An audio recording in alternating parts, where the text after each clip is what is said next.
We have 2 of these circuit breakers, and I think I might need more than 2. I think we might need 3. So I think it might just be a case of wandering around for a little while and seeing what we can come up with. Which is fine with me. I like just wandering around sometimes. I remember a door opening somewhere. League of Legends and Heroes of Newerth essentially made me skip any multiplayer games for maybe a decade. Is Heroes of Newerth not a League game? Is that a Blizzard game?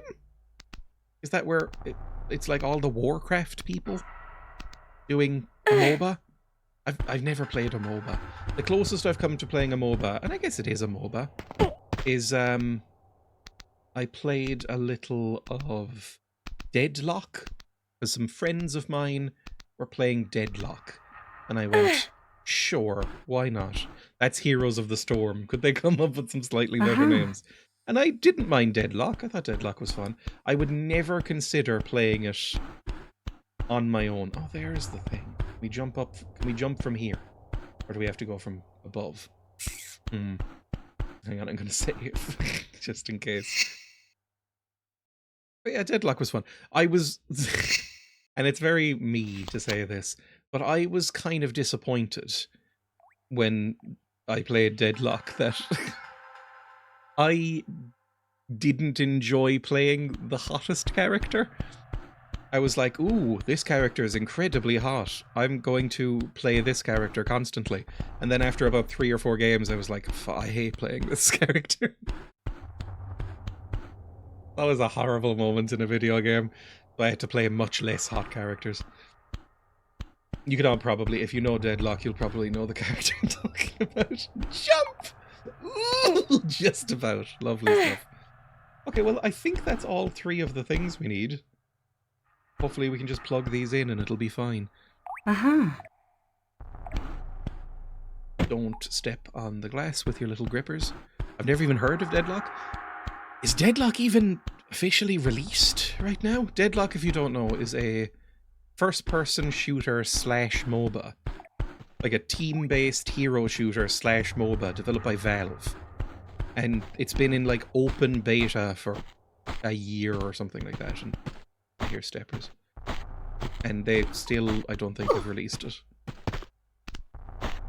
Not yet. There we go. Made by Valve, so you know it's good. Apparently, in my panic, I just decided to tank them. Valve was making games. Occasionally, none of them great. Like, Deadlock is fine, and they made that trading card game recently enough called Artifact, and it was so bad, apparently, I would never touch it. Apparently it was so bad that they just cancelled it after like 2 months. But they still kind of exist. It's like enrichment for Valve workers. They're like, we have to let them make something at some point. Sleep tight, Emma. Pow, pow, pow, pow, pow.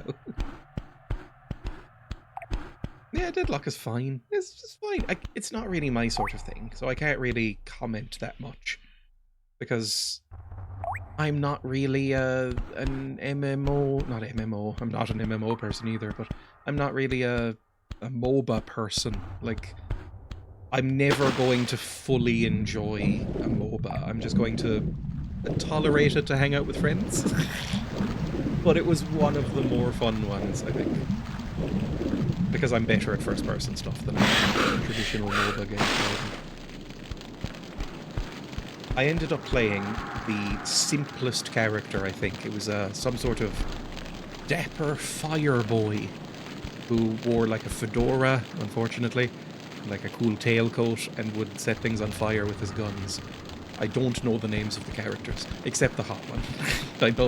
I believe she's named Ivy or something.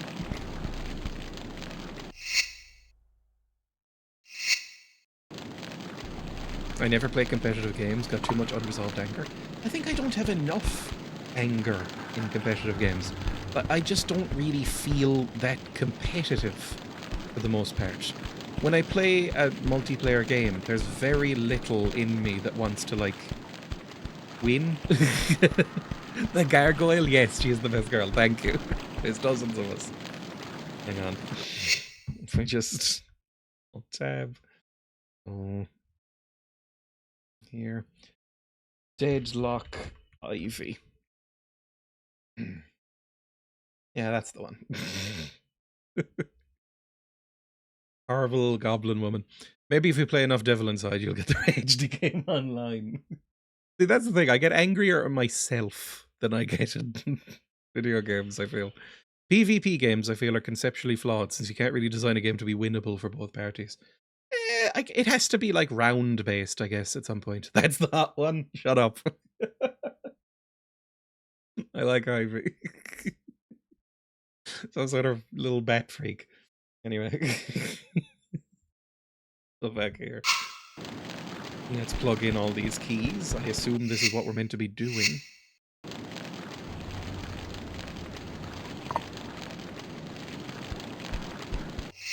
I feel like they tapped into something with Ivy that none of the other hero shooters I've seen have. Like, I'll be honest, there's a lot of, like, Overwatch pornography that I've stumbled across because of social media. And I don't really get any of it, to be honest. Like, I think the characters feel too sterile and made by committee to have any real riz. Whereas, you know, when you make like a horrible little goblin, you know there was some sort of freak on the dev team who was like, this is my one. This is the one I made, and I like it. What am I meant to do here? Can I grab this now? I can. Lovely.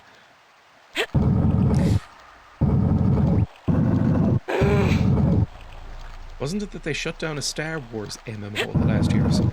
So they definitively ended up answering whether the Rebels of the Empire won the entire MMO Galaxy meta plot.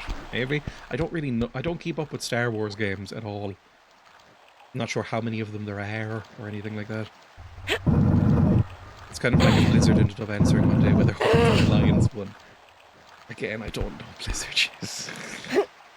The Horde is the one with all the, like, angry minotaurs drumming.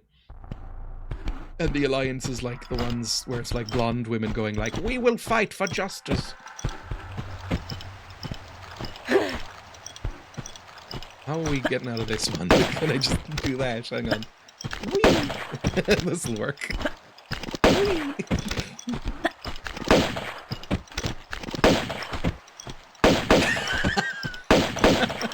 Now this is Tomb Raider. There we go. Thank you. TF2, for example, gives every class weaknesses that the player can play around with and enemies can exploit. I've never played TF2 either. My brother got into TF2. And I think TF2 was long past its sell-by date by the time my brother got into it, because he's younger than me. He's about 25? Yeah. Yeah, 25.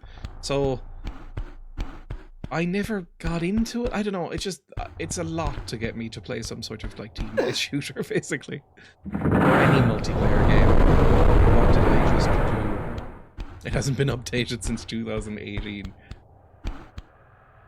I'm assuming that did something useful. It took a long time to get here.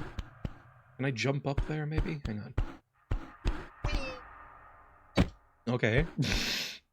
Maybe that was a good thing. Maybe. Let's assume I probably need to get through there. I'm gonna guess that's where I go, at least. I'm gonna save as well. If you haven't seen me play this yet, I will be save scumming constantly. I can't imagine playing this on a console where that was not really an option. And you just had to play the game instead of just saving every 15 seconds. I guess you'd have to, like, get good at the mechanics, which is not really an option for me. Unless I spent 50 or 60 hours just practicing. Were you closed? I probably should have looked around this room before pulling that lever, but I'm going to assume you were closed. That was easy enough, actually. It's raining very heavily. I doubt you can hear that. I think my microphone... I'm never really happy with how my microphone is set up. In YouTube and on Twitch, but Twitch is worse because I'm not doing any real dedicated post-processing. This is all live processing that you're being handled through OBS. But I think the noise gates and stuff like that are at least set up fine, so I doubt you can hear how heavy the rain is as it's hitting my windows. It's quite cozy, because the curtains are closed, very heavily raining. It's getting dark already. I would say dusk right now. It's quite nice. I like the rain. Oh my god! Okay, thank fuck there was water. Because I tried to grab that ladder and it just was not having it. Let's go down, please. And then up. Oh, Jesus Christ, are we in Silent Hill? But will it make you sleepy? Probably. My co-workers are talking about skiing and flying in private airplanes, and I'm over here like I count every penny with a salary and barely make ends meet. What do you mean? Some people seem to be working at a different place to me. I have co-workers who are like, I'm flying to Vegas for the second time this year. And I'm like, we work at the same place.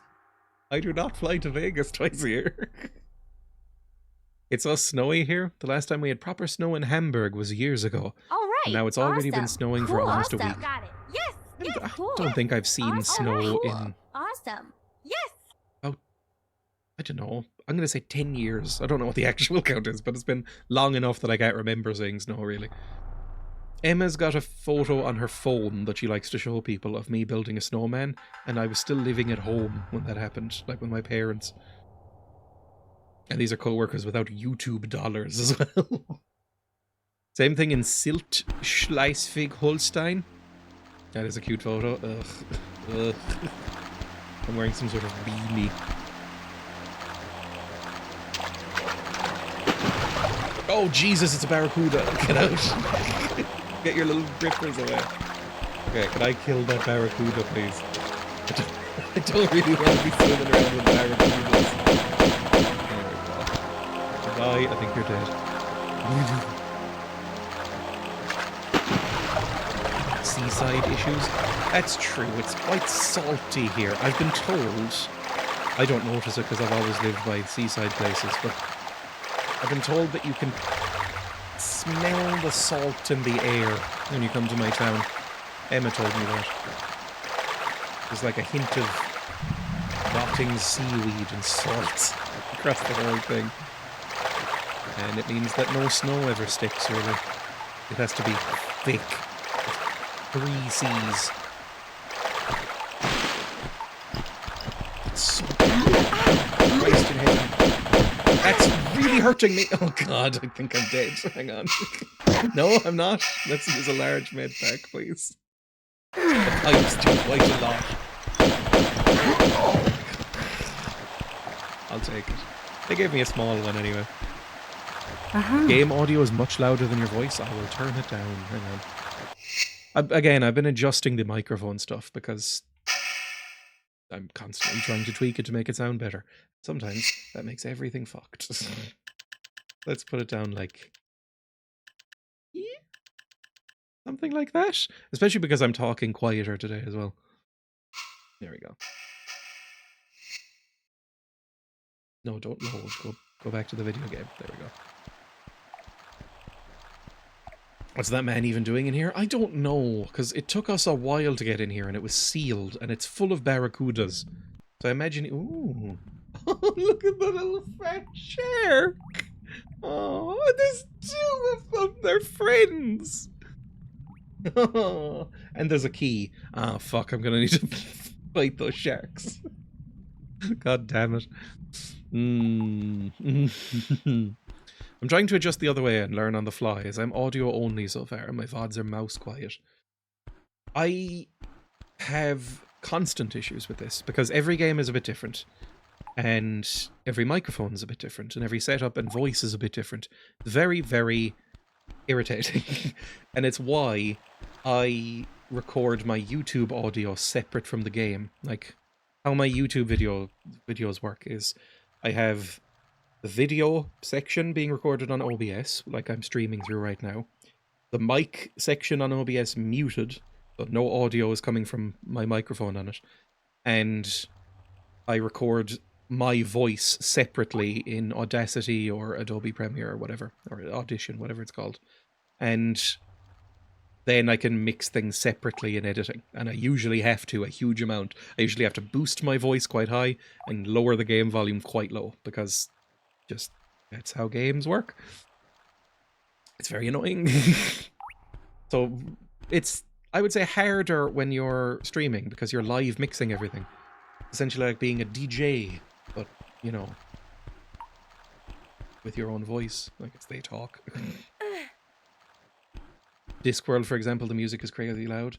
I don't know what you're playing Discworld on, but sometimes there will be separate music sliders on Scum VM, if it's made in that. If you press, like, the Control F5 and go into settings and stuff, it's very annoying. I do appreciate every time you do a YouTube video and remark, this is going to be a fun edit. Again, The Devil Inside, my previous video. That one was a fucking nightmare. The music was so loud compared to the voices, and at different volumes to each other as well. Like, some of the music would be triple the volume of some of the other music. So I was constantly going in and changing things in that one. Misery. I added an extra like half an hour to the edit. Can I open you? There's 2 ways to go right now. Every so often it just starts yelling a harpsichord or something. Or playing a harpsichord. When is the harpsichord ever going to make a comeback? I feel like it's just Wes Anderson movies that are fucking with harpsichord. Gonna drop me? No. I'm assuming that's where I needed to go then. In Devil Inside, I had no idea what half of the dialogue was, but it seemed fun. I could make out almost none of it. Thank God there was those terrible, incomprehensible subtitles. Otherwise, then what would we do?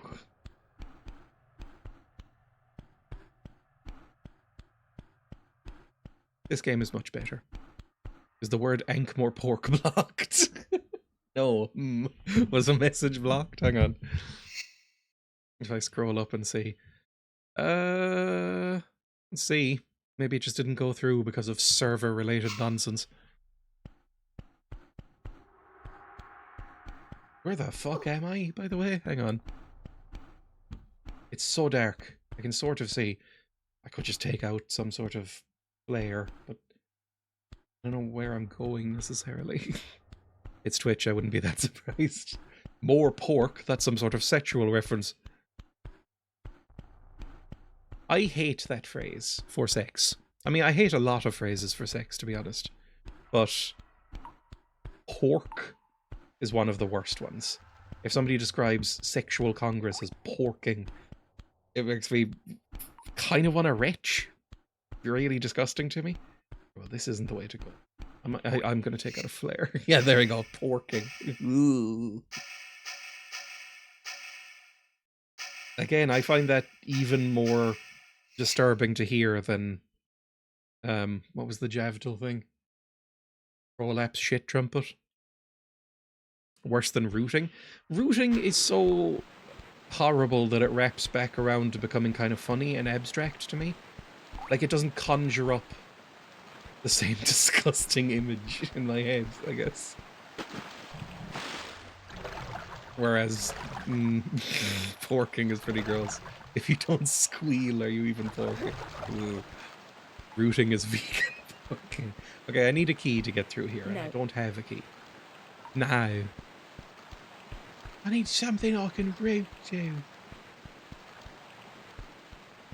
I always basically hum that to myself because that's the first time I heard the word rooting. I can't read that message, that's too much. And weirdly, the part that upsets me the most about it is the scat element rather than even the prolapsing.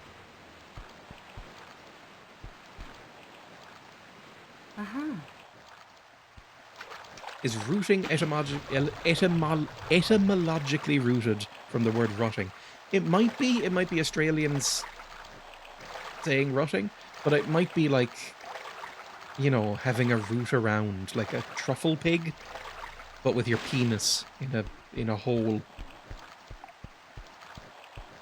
I guess that's vivid enough. I hate that I have a vivid image in my mind. I shouldn't know these things. You know, having a router out, is that a universal phrase? It must be. The stream is going to be prolapse themed, isn't it? No. Lola verbally saying she's reconsidering a relationship with me from what I said. Did anybody see what door opened and what I'm meant to be doing? Because I can't get through that door without a key. Maybe I can shoot out a window or something. It's exploration. This is part of the game. It's not just me being stupid. Quote 29. He didn't get inside my various holes.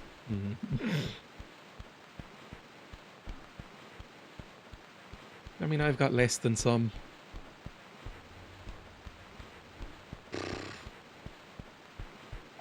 Where the fuck am I? Hang on. None of these are open. That's not open. I can't get in there yet. This hole doesn't appear to be anything. This way. That won't open without a key. Then we picked up a thing in here. Go back, but I don't want to. And this open. I have no idea what we're doing or where we're going. These being read out in a genteel radio voice is especially nice. Hang on, I need to go pull that switch again and see if it does something else. Maybe I shoot out this? No? That's just going to upset the sharks. I see the key. Yes, you don't have to shunt it at me.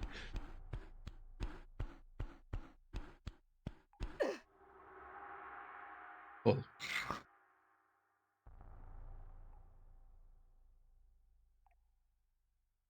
No idea.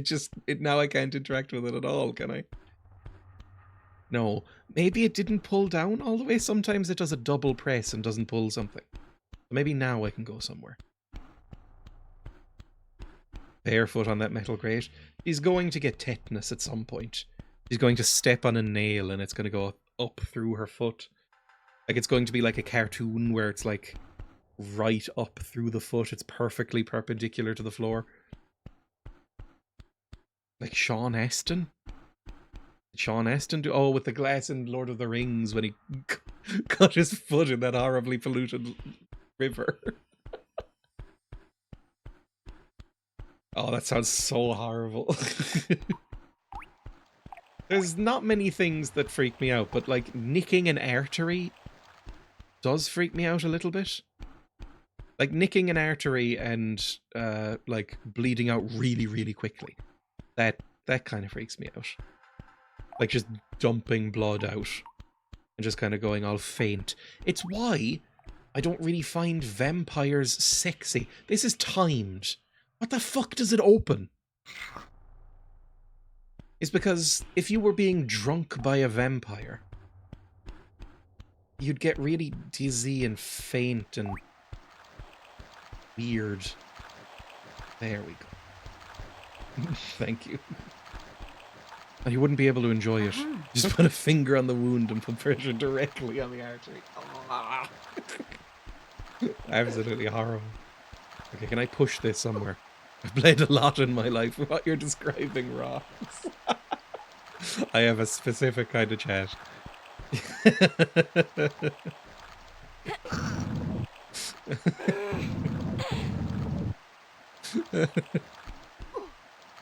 In VTM, isn't being drunk from meant to feel amazing? I think so, but that might be a Stockholm thing.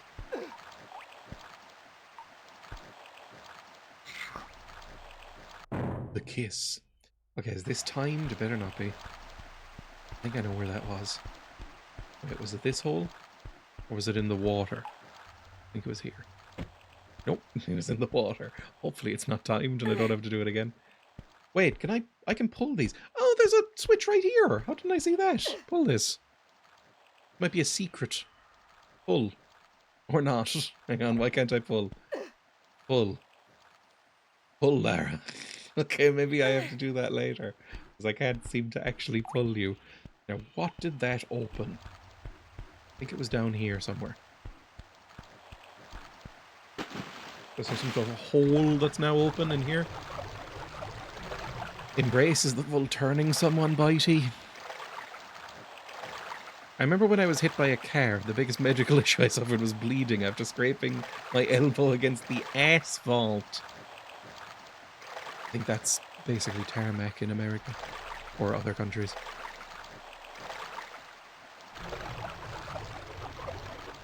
I think being hit by a car is probably, as long as it's quick, if the car is going really fast, that's probably one of the ways I'd like to go. Like if it's going really fast, like you're dead in seconds. Tarmac is a brand of asphalt, really? So we've all gotten brand pilled here.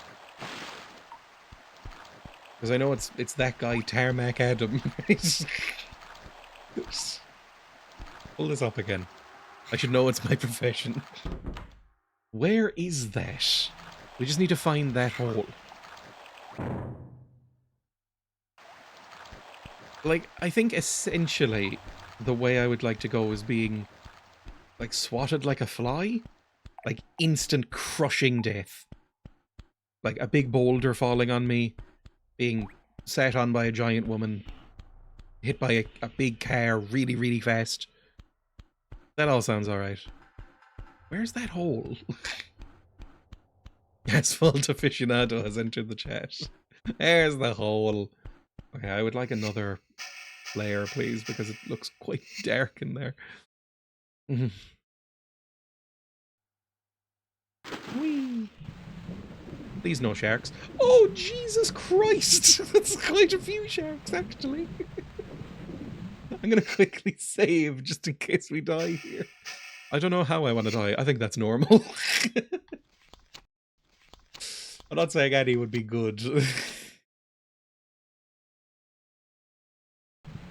But I think basically, huge blunt force trauma is the way I would choose if the option was presented to me. Or guillotine. Guillotine's probably... Guillotine always seems like the one that's like the most, you know, it's quickest. Where was this key? Over here somewhere. Right here. Oh god, there's a few things around! Don't hurt me! I don't want to kill any of them, partially because the harpoon is a nightmare to use, partially because I don't want to kill things. Oh, Jesus, I'm hurt. Hang on. Oh, God, no. Hang on. There we go. Oxygen worked. As a paramedic, I've not seen many traumatic deaths that seemed appealing. I just hope that my death is confusing enough to end up in a textbook. Die coughing in front of them, raising a trembling finger and rasping, you did this. I've also heard, by the way, I saw that earlier in the comments, that drowning is meant to be nice once you get over the initial fucked up panic. Like your body kind of shuts down and goes, whatever, it's happening, I guess.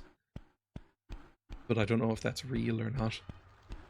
I've never gone through it. It is tar macadam. Macadam surface is named after some guy who pioneered rolling aggregate into the ground to create a hard surface. I think, genuinely, I learned this in secondary school and have remembered the very bare basics. I don't know why we learned this in secondary school. But I remember that it's a guy called Macadam.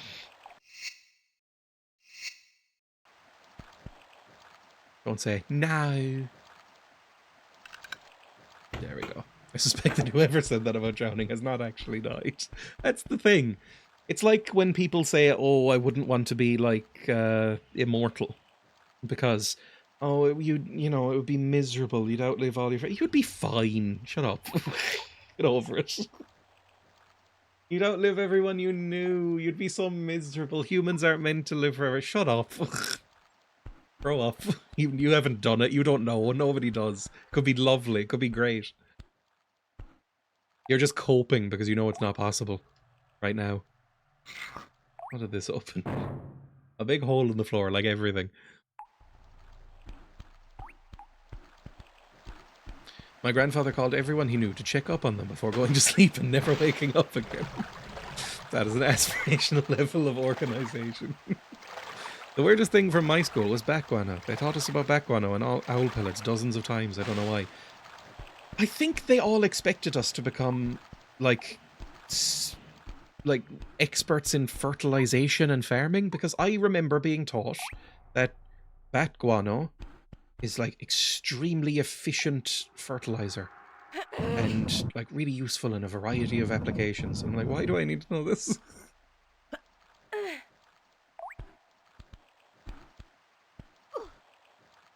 I'm pushing 40 and my bones are killing me. I don't want to imagine year 100. I guess the thing that would have to happen is like stop aging. Like if I could be locked at like age 30 something for forever. Yeah, alright, go for it. You know, basically a little injection that stops your cells decaying when they replicate. Sweet. Lock me in, baby. I'll do that. I'll live forever. I mean, the problem is that you would eventually just, like, fall down some stairs. So forever is probably not the right way to think about it. Longer. This is staying open, right? It's not timed. Yes. But what did it open? Because again, I can't really tell. I need to, like, look out for clues. It's in the floor. That's really all it's telling me. It's a hole in the floor. Ugh. Time would become meaningless. Again, nobody knows yet. But I take what you mean. Time does speed up as you get older currently, because each year is a smaller and smaller fraction of your lived time. So it's why old people and middle-aged people even are always like, man, time seems to go so much slower when I was a kid. Part of that is because you had less shit to do. And the other part is that, you know, it's because 1 year is now 1/40th of your lived experience, was before it was like 1/10. It's just all perspective stuff. What the fuck opened? Hang on. Is it in here? It's so hard to tell. No? Oh. You get robot spines. Yeah, like just bolt things to me. That's fine as well. There's a movie that I really, really like. It might be my favorite Jim Jarmusch movie. Oh, I don't know. It's a hard one. But it's called Only Lovers Left Alive. Probably his more famous.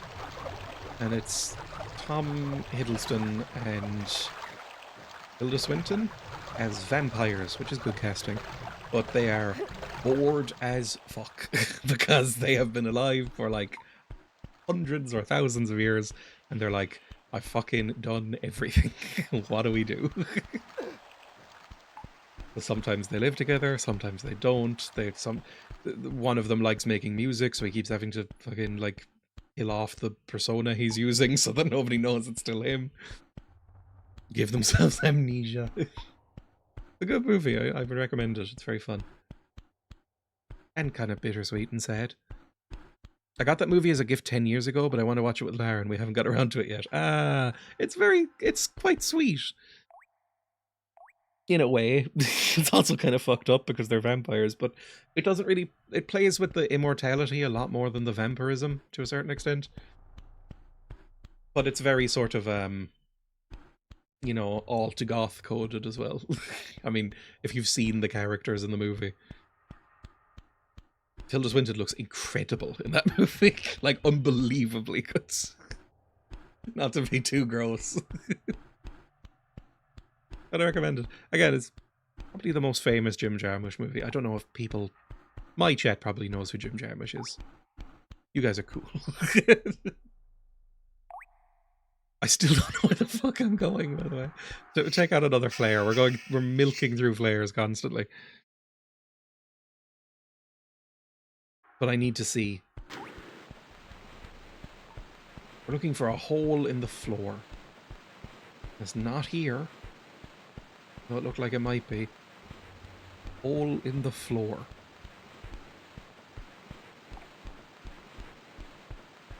Around here somewhere?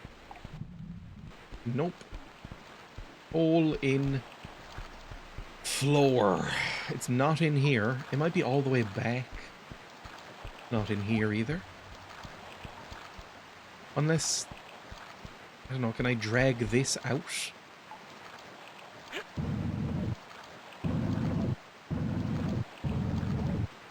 Maybe there's an extra area. I hope I can leave. Hang on. Like, get out of this. Oh, Jesus Christ, Lara. Well, look, first things, you know, we'll die, but we're in a nice, safe little cube.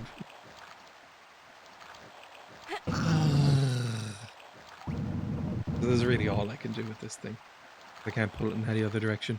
She can't pull it like half a grid square. Not really something she's built for. She works on a grid system. I have no idea. Maybe I'm gonna have to look up something because I'm dumb.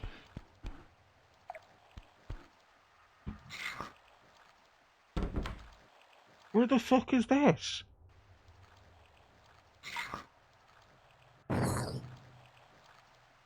It's well lit, relatively speaking. So it can't be in any of the hugely dark areas. It might be in here? Oh, is it that? Hang on. Can I now climb up from here? I thought it was in the floor and it was leading down from the area I was in. It's actually in the ceiling. Now it's all coming up, Lara. Save so I don't have to do that ever again. Oh.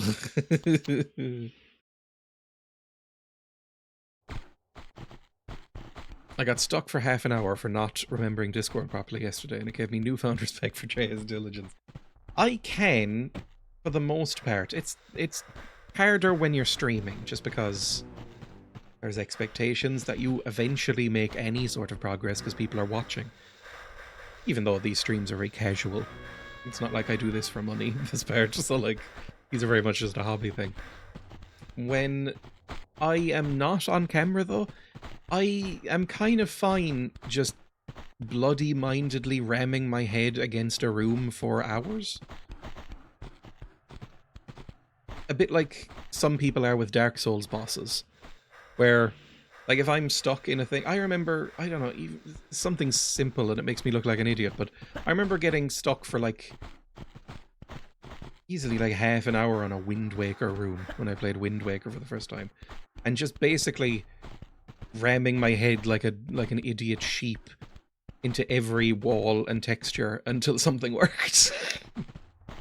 I don't mind doing that. Like a Roomba, or one of those little toy cars that they used to sell that would just like sense corners and just kind of go dook, dook, dook, dook, dook, and just bounce off in the other direction. Idiot sheep. I watched a video recently of a little sheep basically fighting with a cat because the cat was sleeping on its favorite rock. And I was like, I like this. I like sheep. If I had the room, if I had, you know, maybe a couple of acres or something like that, I'd probably adopt a couple of sheep. They're very cute. And I like how stupid they can be. Oh, there's a man down there. Time to kill. You maybe walk to the edge here and then kill the man. Who the hell are you shooting at now, Lara? Oh, there's a guy in the water. Good. I don't like the scuba men, so I'm happy to take care of him. Cowards, don't run from me. It's kind of reminding me of that game you played where you named your sheep cows after chatting and got half of them killed. Sheep Cam when. I've kind of decided Emma's not going to be happy.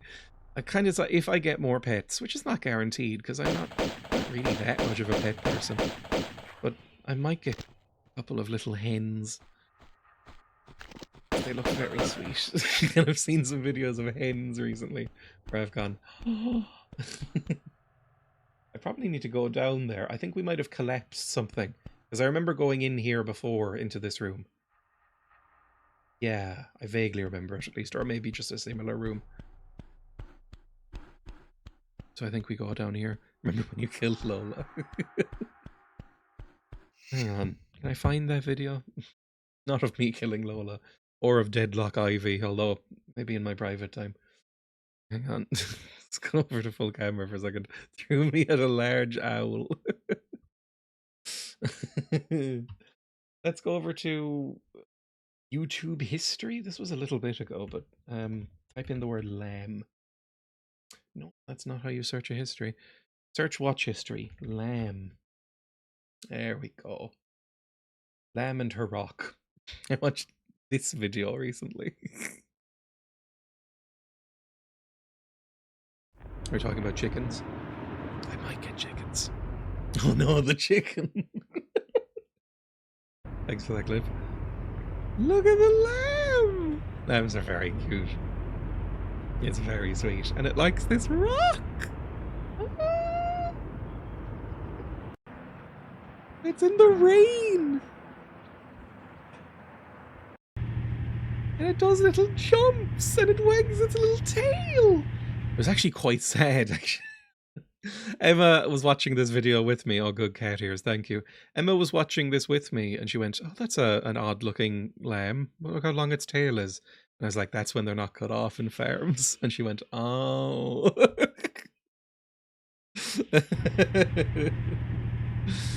that's what they normally look like, I think. Look at the little rock. It's so sweet. Little rock, baby. The cat one. The dock lamb's tails, I believe so. It's like standard practice. Little lamb chilling with cat on rock. They have long tails. They do. It's like pigs wag their tails and are usually a bit longer as well, right before you dock them. Lambs have long tails. It's apparently this is news to everyone except me. We're an awful race. Yeah, sheep can have long tails. No, is it weird of me to say that this cat is way less cute than the sheep? I don't really like cats or dislike cats, but the sheep's really fucking cute.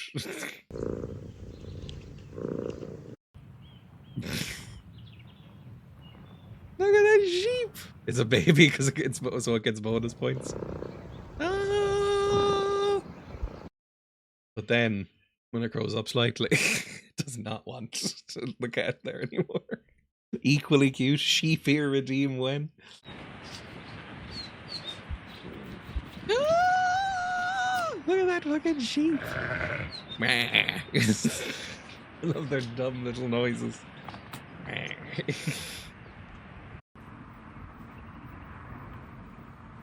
Oh, it's all fat.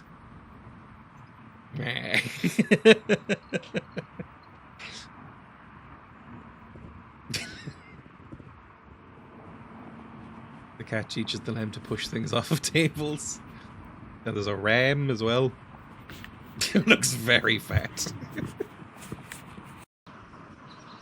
Don't know how many sheep this person has. I just kind of got into this YouTube rabbit hole. Ah, I love its tail. I don't think I noticed that the cat goes.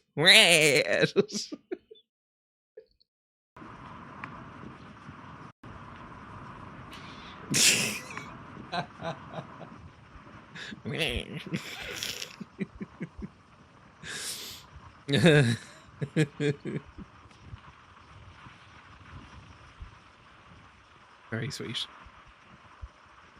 Check out My Mum Doesn't Bring Me Jewelry by With Piari.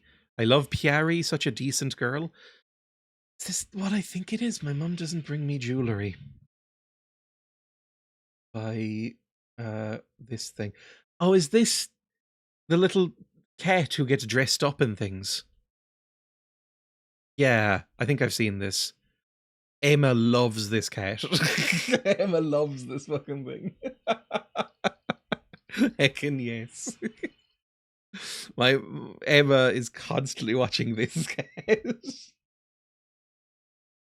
Let's teach everybody how to wear a sari and be decent just like you. Just like this little baby. Whooshy, whooshy, whooshy, whooshy. The Maharaja calm. jewelry. Oh, because all Indian people, when they are decent, they wear jewelry. Uh-oh. Look at that. Oh, thank you for the follow. Tulsi Moo. Yeah. Wow, you look so pretty. Now where's your nosy ringy? Here. Pyari, nose ringy? Because you have to be decent. Cat just Taking it. Poochie, poochie. A little bit up. Look at that. She's like, what? We go round the round, round, round, round, round, round.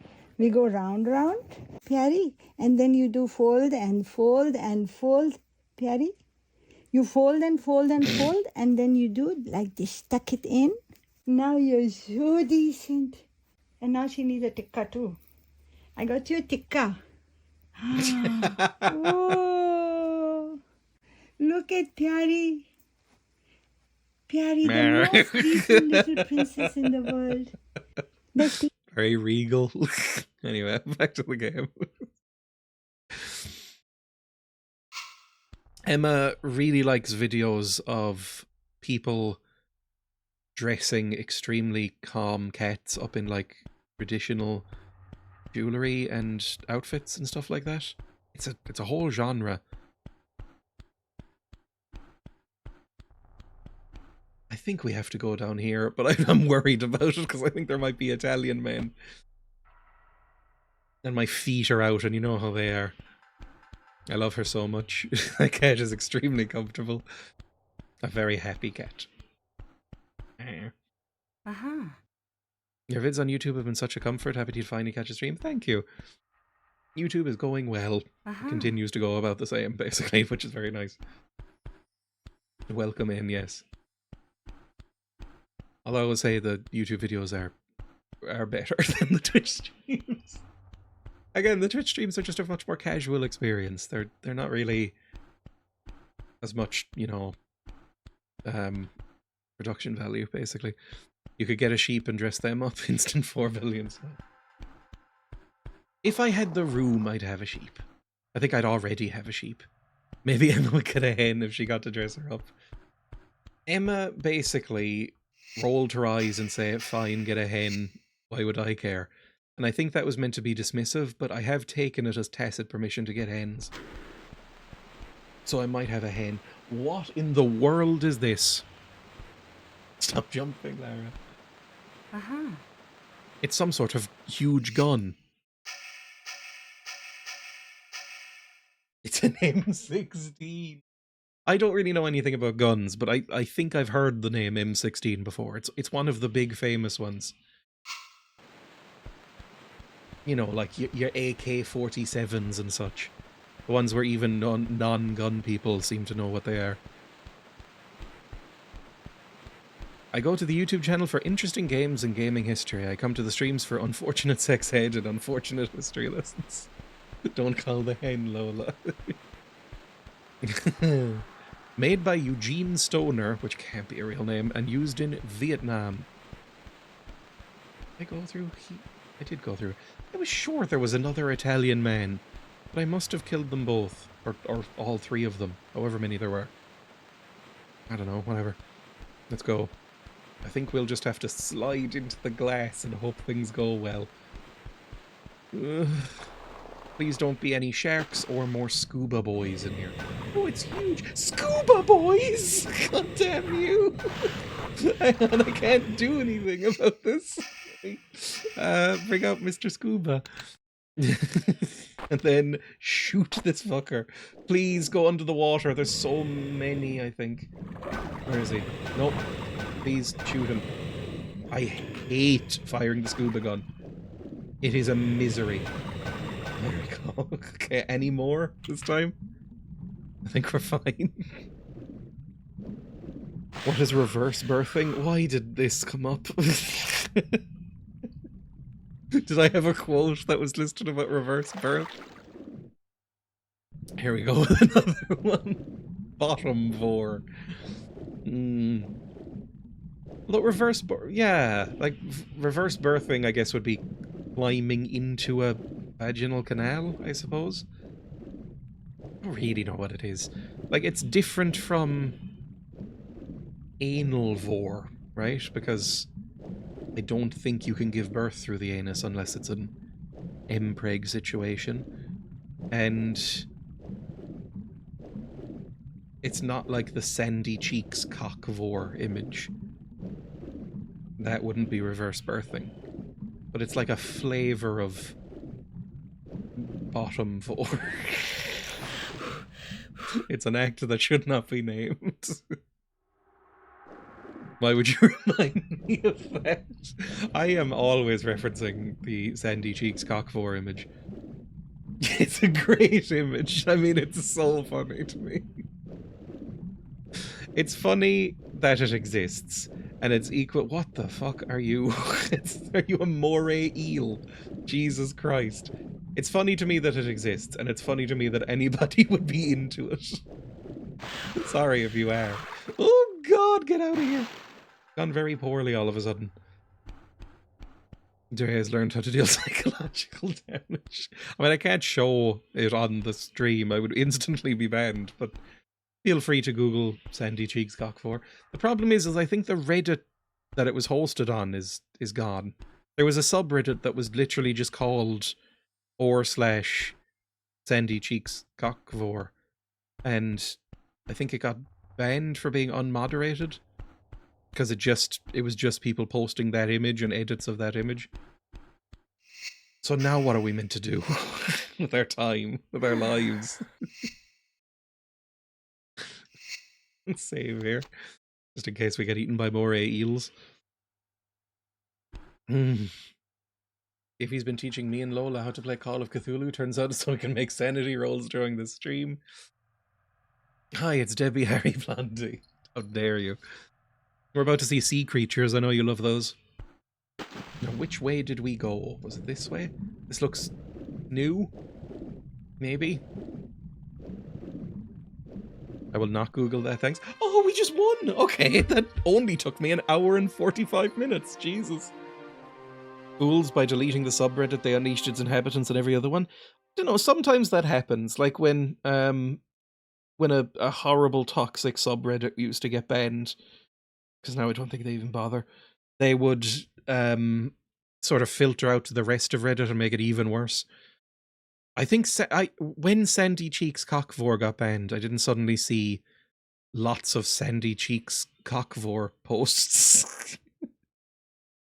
It's like how COD keeps the toxic 12-year-olds, or Rainbow Six Siege keeps the sexist incels occupied. I've never played either of those games, so I'm glad. The thing with these old Tomb Raiders is every so often you go somewhere and it's like, yeah, you won. Yeah, there didn't even seem to be a door I was going through or anything. Nothing changes. I visit after months and Sandy Cheeks Cockvore comes up. Somebody else brought it up this time.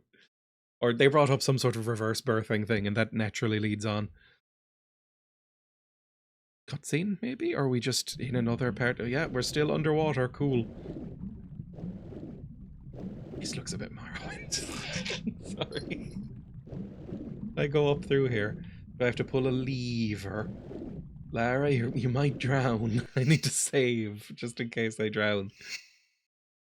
Save game, empty slot. I thought about getting the remake Tomb Raiders, but I suck at platforming.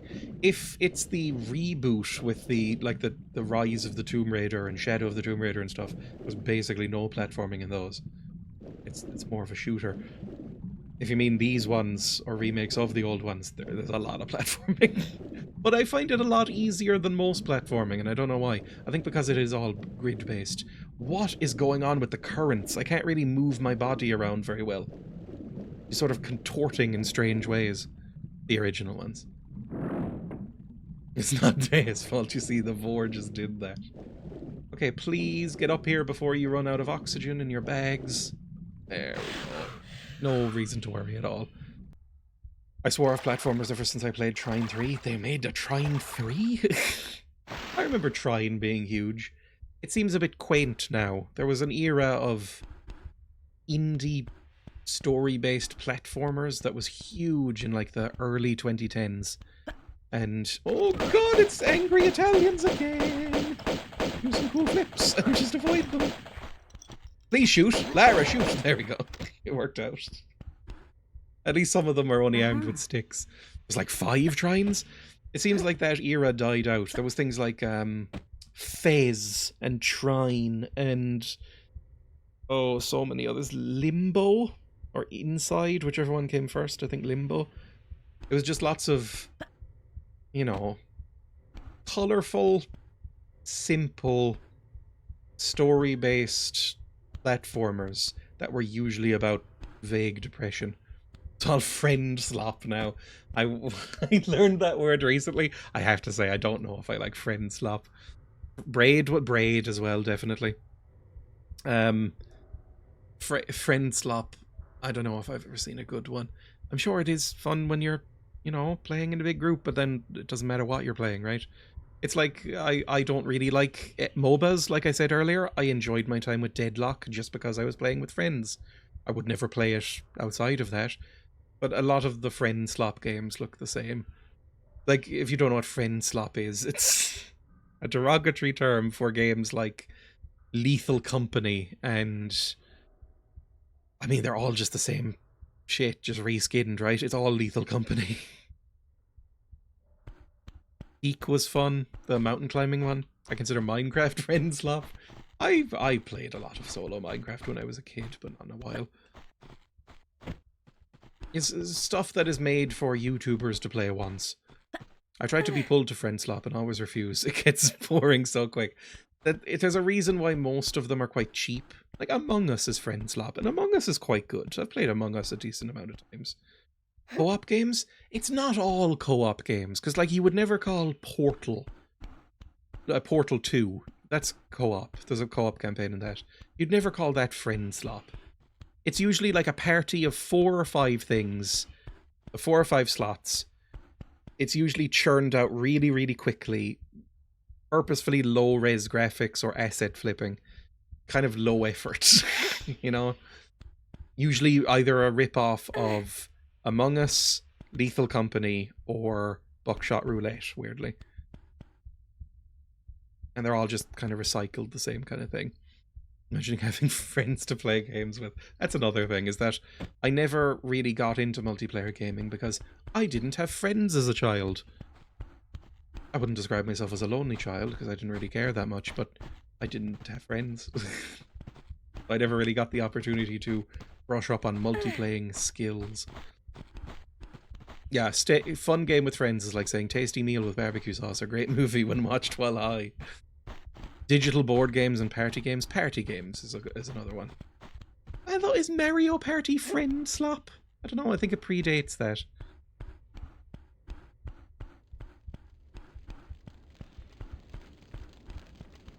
As soon as there's other players involved, it becomes a whole different hobby and a more stressful one. That's it, yes. I very rarely play multiplayer games. And when I do, it's in very small groups, because I find it quite stressful, even when I enjoy it. Like, there's a game called... It's a board game, sort of. It's like a social deduction game called Blood on the Clock Tower. And it's fun. It's really good. And I've played it a couple of times through Discord. But I find it so stressful. Like, I find it so stressful, even though I enjoy it. So, I go long periods without playing it, because I find it very stressful.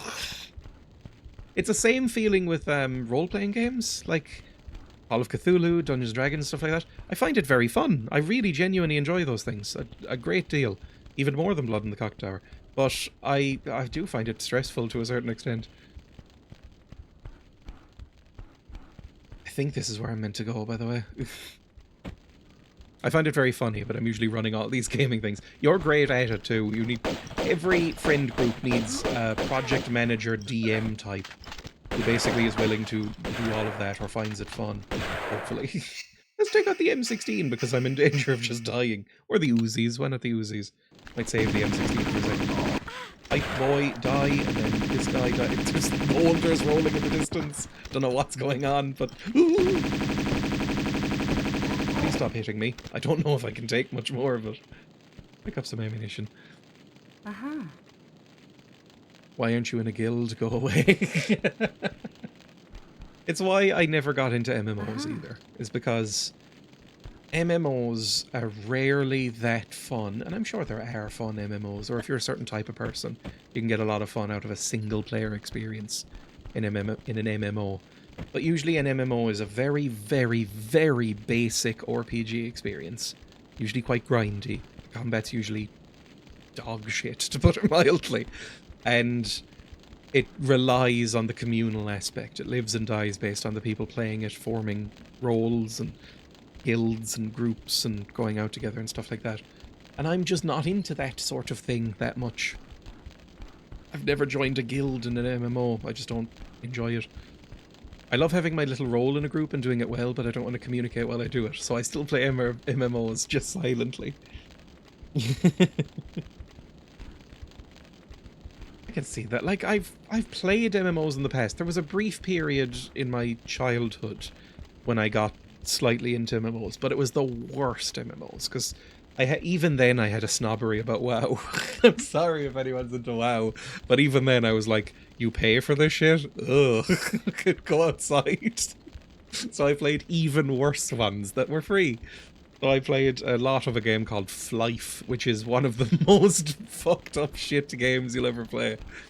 It was absolutely terrible. Don't play Flife. I imagine it's dead now. And if it's still going, it's going to be full of microtransactions. Where do I go now? What do I do? I enjoy being a healer in games, which isn't really a thing outside of MMOs and co-op. Don't say the word heal slut. Don't say the word heal slut. Alright, I learned that recently. I did meet my current... Say it! I did meet my current long best friends on WoW, surprisingly. I'm sure there's a lot of stories like that. I'm sure a lot of people make very long-lasting, genuine friendships through WoW. I mean, I've made long-lasting, genuine friendships through fucking Twitch. That's grim to think about. Yes, me too. Hang on. Jump! Grab! Oh, the flames! Alright, that's not good. Flife is dead, but I have the files to run a private server if I ever decide I hate myself enough. Shocking. I mean, again, it's not good. Oh no, I hadn't saved since here. Well, that's actually not bad. Fuck you too. That's how I feel when someone says they met their partner on Tinder. I've never opened a dating app, which sometimes makes people annoyed when I say it. Because, like, I remember being in college and already being with Emma for quite a while. And, them discussing, my classmates being like, oh man, dating is so hard. I hate all these apps, and I hate, you know, getting ghosted, or I hate the people you meet on these apps and all things like that. And I would chime in with like, I've never been on an app. I was asked out by my partner through email, and then basically it all worked out fine, and we've been together forever. And they would just look at me with hatred. I just basically opted out of dating. I'm not a heel slut, I'm a heel stud. Crawled back to me on hands and knees and begged for heel juice. Oh. I met my wife on Tinder. It works for people. I've never used it. I don't really have an opinion on Tinder because I've never used it. I've heard like horror stories about it, but also, you know, people meet their spouses and stuff on it. Oh god. I think that went better than it did last time. My little bro and his wife met on Black Desert Online. Oh. I mean, it's no more bad or embarrassing or anything like that than meeting somebody, what, at a bar? It's kind of, you know, normie shit, right? It's like, well, you went out in your own town and found somebody at a bar or something. Whatever. In Asian countries, Tinder's just a prostitute marketplace and you have to go to other nets. I think that's, yeah, different countries have different relationships with Tinder. I have heard this. Oh, I need to go up there. Thank you, camera. That's actually quite nice for this game. They're actually showing me where I need to go over once. I met Lara at a Star Wars convention, which I went to because I loved SWTOR at the time. Oh, okay. We found more embarrassing than Twitter. I'm sorry. Or more embarrassing than Tinder. Yeah. A Star Wars convention. Oh. Well, look, there's something wholesome about nerds in love, I suppose. Sorry, I hate Star Wars a lot. Like, even somebody who's like, I met my partner through WoW, I'd be like, oh, okay, that's kind of fun. Star Wars, I'm like, ugh. Were you dressed as Glop Shitto?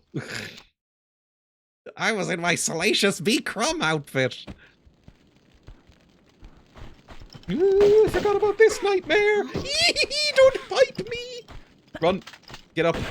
Get up. Get up, Lara. Jesus Christ, it's going so much worse now. I'm not even using my cool guns. Oh, just kill me. Just kill me. It'll be better.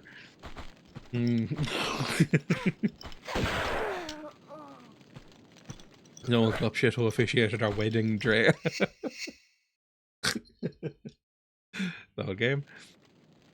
Let's just jump down here and bring out a cool gun. Maybe, yeah, Uzis are probably... Let's go.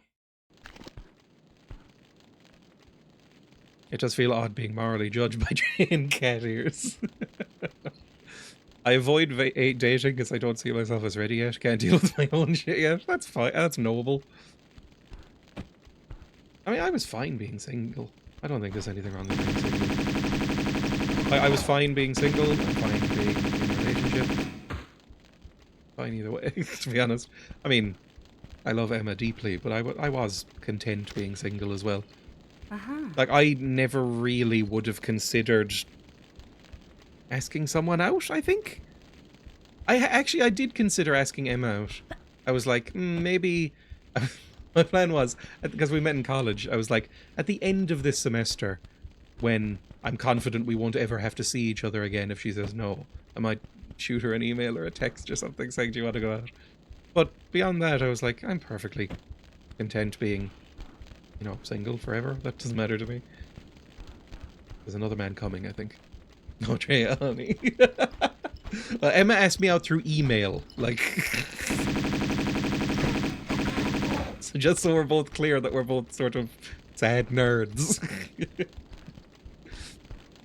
And in the sort of, like, most fake, casual way possible, where she was... You could almost feel her sort of, like, you know, scuffing her toe in the dirt while asking.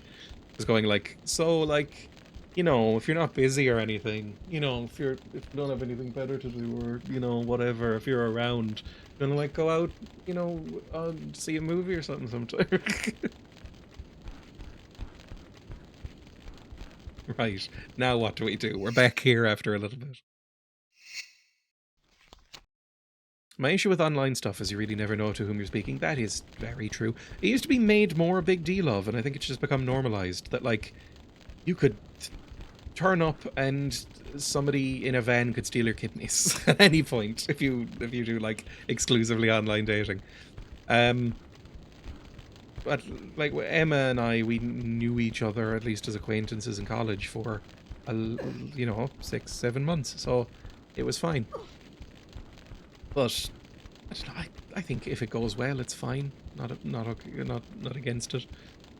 I've met also a lot of trash online. One good out of 1509494. I'm hardly okay with my person articles. Can I jump this? I don't think so. I think we're... Oh, if we go in here, we're just burning to death. Ugh.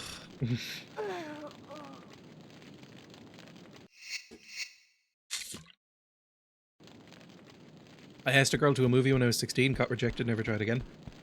This is how, this is a window into how fucked up my self-image is. Or how accurate it is, we'll see. But when I was asked out by Emma... Again, I was asked out. I didn't ask somebody out. When I was on my bus to Cork City to meet Emma for the date, I was semi-convinced that it was a joke. And that I was going to show up and somebody would laugh at me. Or that I would show up and just nobody would be there and I'd get a text going like, what, you actually thought that was real? Again, my self-image is fucked. Oh, I get it. Apparently I'm what's called a serial monogamist. I don't go along without a partner. I think I'm just neutral about any of that sort of thing. Dejectedly turns into Lara jerky. What the fuck do I do here? I think I need to latch on here and shimmy. But how do I can I just latch onto this? No. Oh, Dreya. No. Again, it shows how well suited we are. Meanwhile, Emma was so nervous that she accidentally twisted off one of the buttons on her coat while waiting. And when I came off the bus, she was just like holding a button. So well matched together, I think, both of us. Please grab. Okay, now it works. Fantastic. It's all working out, Lara. One true pairing. Divorce runs in my family. I don't think I've ever met anybody who's been... No, I have met someone who's been divorced. God, they needed to get divorced. Sometimes divorce is good for people. Toast them tootsies. Yeah, how hot are these flames? I guess it's fine. Like, you can be that close to a flame and not burn. At least for a little bit. This looks like something that would be timed, doesn't it? Like that door is going to open. Then we have to run. Why? I don't know. What did we do? That didn't open the door or anything. I feel like I've done something without necessarily knowing why. Oh, hang on. There's a lever here. What do I do about that? Huh. Hang on. What, can I jump and grab that? Possibly. Can I just go... Whip! And grab? I don't know. What if I climb on this barrel? Can I climb on this barrel? Just... Ugh. Flames come out of metal grills for a long while. Lara turns them off and runs barefoot over them. Oh. Hang on, I'm catching up on my chat. You just know there's a fanfic out there, like, Lara clutched the edge of the rusted rail, the tips of her tootsies red with flame. My first date with my wife, I took her up to Edinburgh Crags, cliffs in the city up to a hill, in the dark to watch fireworks as it was bonfire night. Didn't occur to me she was coming with a strange man to a dark place with no lights on. That is quite funny. Like halfway through, am I going to be murdered? Eat like pumice stones. How do I get up here? I feel like I'm missing something fundamental. Can I push these? No. And I can't just like walk up on them. It's becoming more and more distracting that her feet are out. Because it's getting like worse and worse. Like so much rusted metal. You jump from here. Oh, not really. Jump. Maybe I can just stand here and just do like a standing jump? No, that's not enough. She told me the thought went through her mind, but I must be very trustworthy. Hello, Barlow, welcome. Or just very sexy. Oh.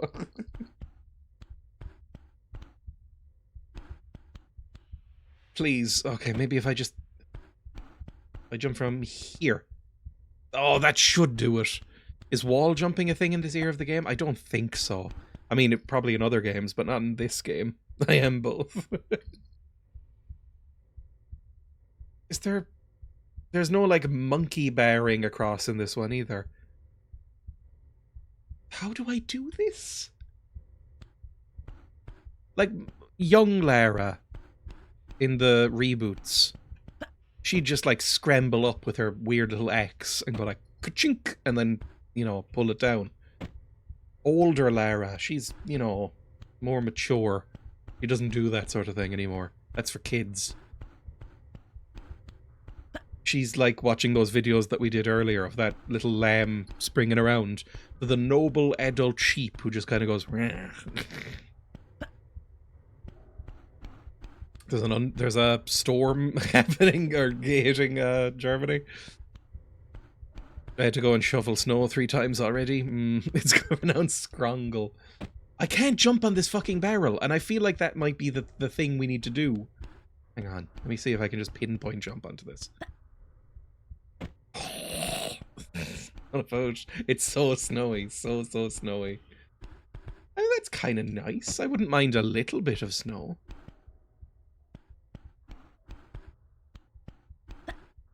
You weren't just chatting, by the way? Oh, whatever. I always forget to change that. It's because I don't have I don't bother changing it on YouTube. I just have it as Tomb Raider constantly. There we go. Does anybody know what to do? I think I might be fucked. Hang on. What if we go back? Can we pull a crate, or is there anywhere else to go? Can I set something on fire? New people wanting to hear jetting, disappointedly leaving in droves. Can I just... Please? Please help me? If I don't know... Hot air rises, right? So if we set the fire back on and then make some sort of balloon,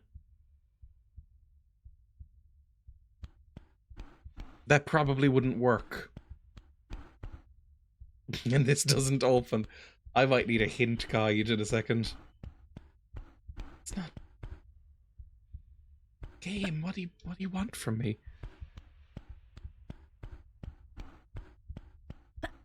Given your predilection for older women, leaving your stream marked as Tomb Raider tracks. That is horrible. Do the barrels not roll? These ones don't. At least they didn't seem to. I don't know if they'd gotten physics yet in games. That was a distant pipe dream in Gabe Newell's eye. Just, please, just roll somewhere useful. I need to look this up. Hang on, what level am I on? We save, it'll tell me. Or living quarters. We're in living quarters. If I go to the... whatever I was on, which browser? Tomb Raider 2 living quarters. Here we go. They roll down the ramp when you enter the room. Yeah, but I think that's just a scripted animation. I don't think they actually have physics. Let's go video walkthrough. And just see what happens. Okay, that's there. There we go.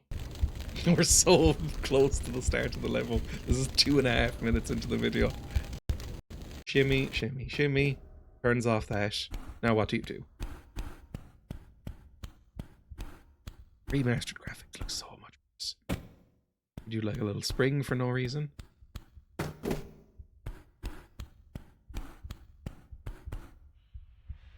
Are you confused doing the walkthrough? Oh my god. Okay. The walkthrough is like, hang on, what the fuck do I do? Oh, there's an extra doorway. Oh, okay, cool. There we go. Didn't see that at all. The 100% walkthrough was like, what the fuck do I do? I forget. Lovely. With older games, you don't know if you're being dumb or if something's glitched. What's the switch for then? I don't know. We might flood the area later or something and have to swim through that. I don't know. I'm getting deja vu, but I think that's just because everything in this level looks the same. Like, this is a pipe. I might need to swim through that later.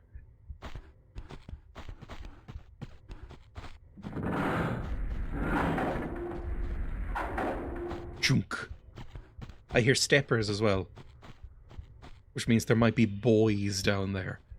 So make sure you have your guns out. Boys? No? No boys? I was sure there'd be boys.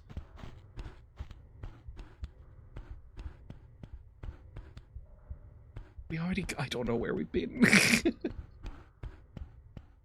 We get in... Here, boys. I hear steppers. Also, what did that do? There's like an area up there that's opened. Can I get up there?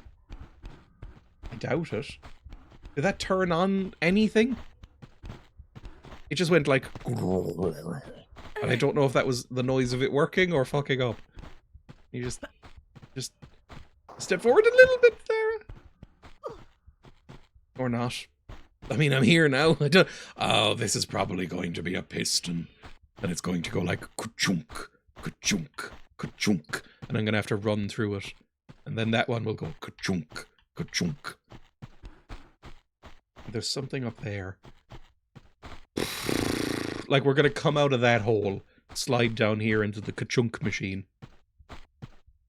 Aim from that direction. That makes sense to me. Let's go. We must be missing something easy. Get your little feet all rusty. It's time, Lara. That maybe flood something? I just don't know. Now we're back in this area with the balls. That didn't lower anything or pull anything, did it? Nope. So clearly something didn't work, or maybe I pulled it too quick or too hard. I need to pull it softer. That's happened.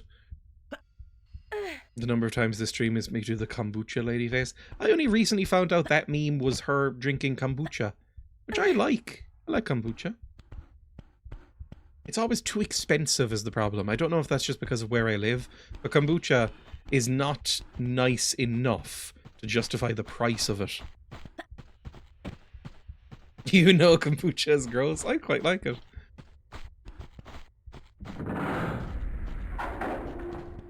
It went ka-chunk. But then nothing. I heard no more ka-chunk. Is it timed? The fuck am I doing? Do I have to... Oh, do I have to climb across these pistons? Oh. There we go. I've only had the supermarket kombucha, but I really like that. I at Aldi, they'll just have kombucha in like the little fridge bit at the beginning of the shop. You know, the like intro of the shop where you have like the pre-packaged sandwiches and stuff like that. And occasionally I'll go, yeah, alright. But then I'll look at the price and it's like €4 for a 500ml glass bottle of kombucha. And I'm like, fuck me. Alright, fine.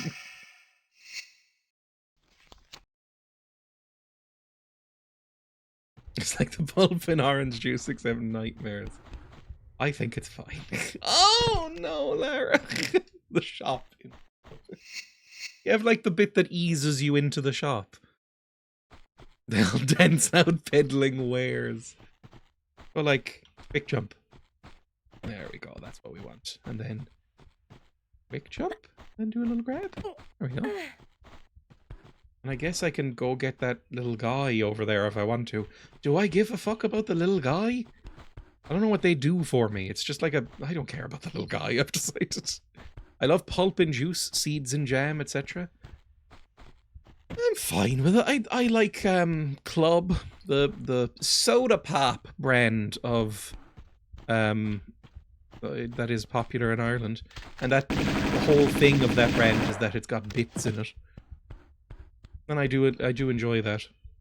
The little pulpy bits. The ventricles or whatever they're called. Can't remember. Well, that was the steppers. So at least there's no more men. Because I can't hear anymore. Push! Push, Lara! Lara pregnancy fanfiction. Why'd I say that out loud? I also like the bits. Can I push any more? Push! I'm sure that's a thing. I remember seeing a lot of ads for Flash games years and years ago, like 10, 15 years ago, whenever Frozen came out, when Flash games were still kind of popular, where it was like, soothe Elsa's pregnant belly and stuff like that. So I imagine there's a similar thing with Tomb Raider. Push. I don't mind bits as long as they aren't massive like the knobs in boba tea. I've never had boba tea. I imagine I wouldn't like it because it's meant to be incredibly sweet. But who knows? He's gonna have a beautiful pistol-toting baby. Can you just jump down? Up, down? What are we doing? Can I get back up there? I can. But what did we just do exactly? We now have a quick access thing up here. But why? Why did we do that? Uh, I simply don't know. Wait, maybe now I can pull this and get around the other way. I tried boba and hated it. Drinking and then surprise balls was an unpleasant experience. I love boba. Comes out of the womb and merges on your face. Now if I creep back round here. Oh, not that way, Lara. Back up, please. And then just go wheep. Lovely. And then around the corner. Now there's a secret. Oh, it's just a memo. Okay, I was expecting more. Uh-huh. I was like, oh. I was really expecting a lever or something that would start up those engines. As it is, I have no idea what we do next. Boba tea was weird to me till I found out its origin story. Apparently it's a toilet-themed restaurant. Oh. Maybe I pull that and then go back out and I'll be able to get up somewhere higher. Can we get much higher? Oh, high. Wait, is that a Kanye West song? Should I be singing that?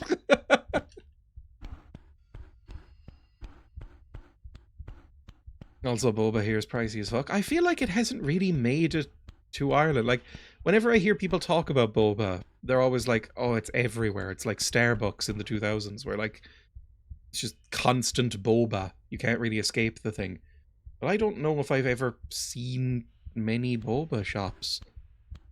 You can get it places, but it's usually like built into other places. Now, where do I go from here? There must be another place to go. I mean, it's just climb, I guess. Whee! Oh, up there, maybe? Yeah, and there was a lever there. I remember. It was everywhere here in the 2010s. Now it's just around. Baby jump. And then baby jump. Oh, Lara! Why? That's so annoying. Oh, God. I don't know what I'm fucking doing now. I have to do that again? When did I last save? Because that was very fucking annoying. Load game. Living quarters. Okay, that's honestly better, to be honest. That's less time lost. Okay, we just do a baby jump here. Baby jump. And then another baby jump. And then grab. And then jump again. Easy. Easy life. Dreya dining out on the stealth truth bomb on, by the way, I can sing from the other way through. I cannot really sing. Uh-huh. Boba is still huge in Thailand. You can. Shut up. Push. I don't even need the shotgun ammo.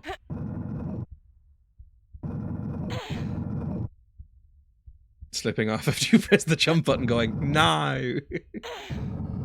Oh, no.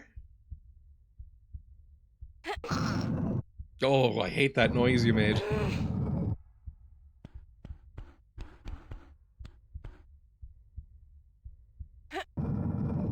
Can't escape this cannon. Dreya can sing. We all heard it. Ugh. Right, now we can... I will get the shotgun ammo, why not? There's no reason not to. It takes like an extra 15 seconds.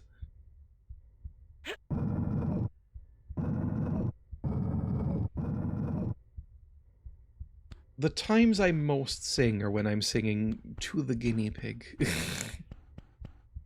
Which I think is normal. People like singing to their pets, right? But I remember when we got the guinea pigs, they came with like this little handbook from the agency, and it was like how to take care of guinea pigs. And one of the things was like talk and sing to them. They like it, and it gets them used to your voice. So I'll occasionally just like sing songs to the guinea pigs, and they seem to enjoy it. I was literally just singing to Dot when you said that.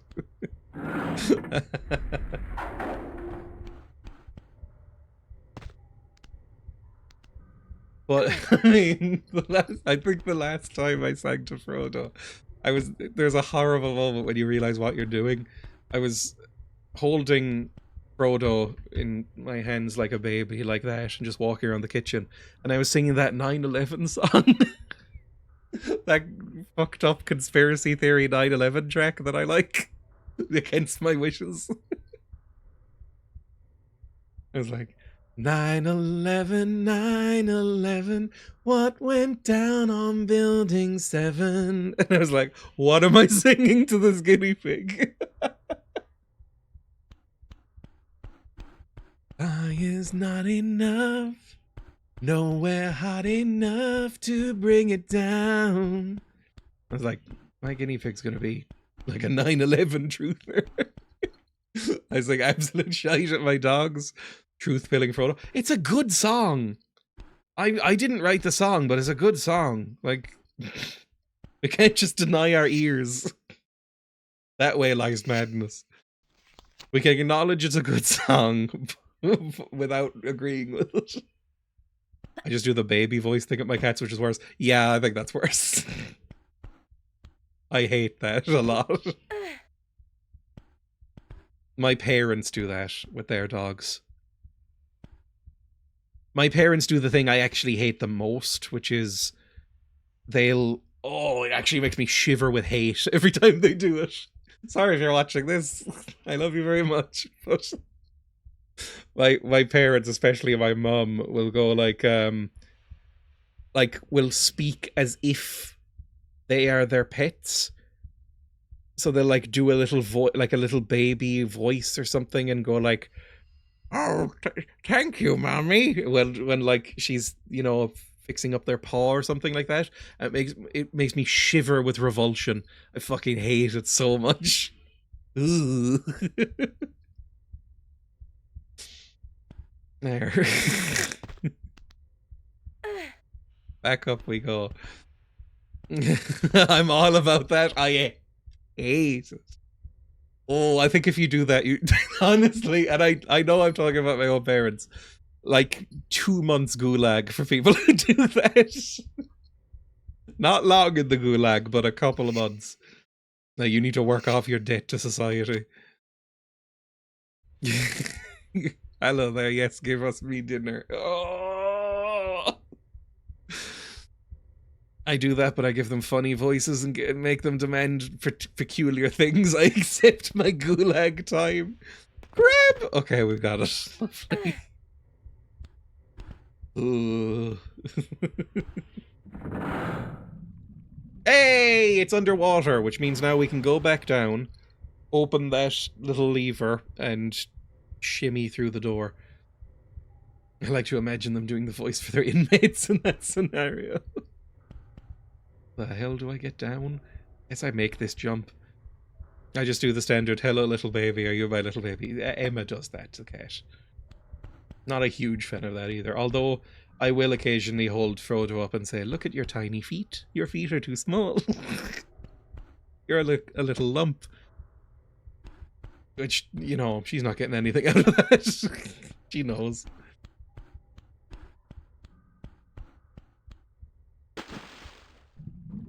Levi is my little baby, so what am I supposed to do? Right, pull lever. Pull lever. Please pull lever. Lara, pull the lever. I need you to. Yippee! Reminding me when I said I sing to my dog Father Christmas is watching him and your entire face is scrunched up in horror. Oh, for fuck's sake! It's more scuba, gentlemen! I don't know if I have the oxygen to deal with you fuckers. Did I hit you at all?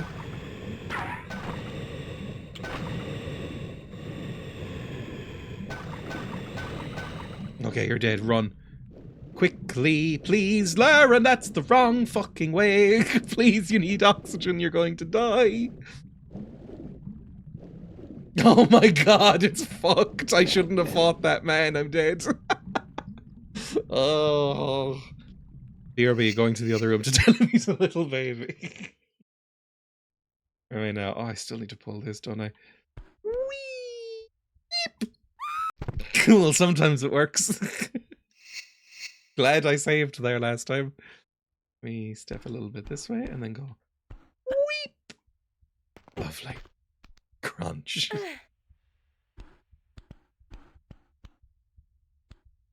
I'm still singing the 9/11 song in my head, I'm sorry.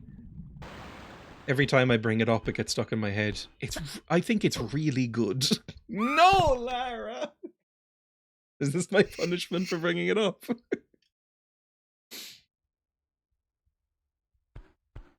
Lovely. If you go right at the edge, it seems to work most of the time. Clomp. Isn't that what My Little Pony fans call masturbating to pornography of it? Or was that clopping? Can't remember. It's something along those lines.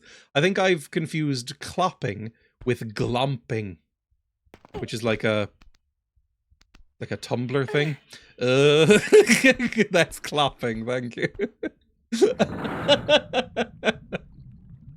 Which one is worse there? Let's save here instead. Oh heavens.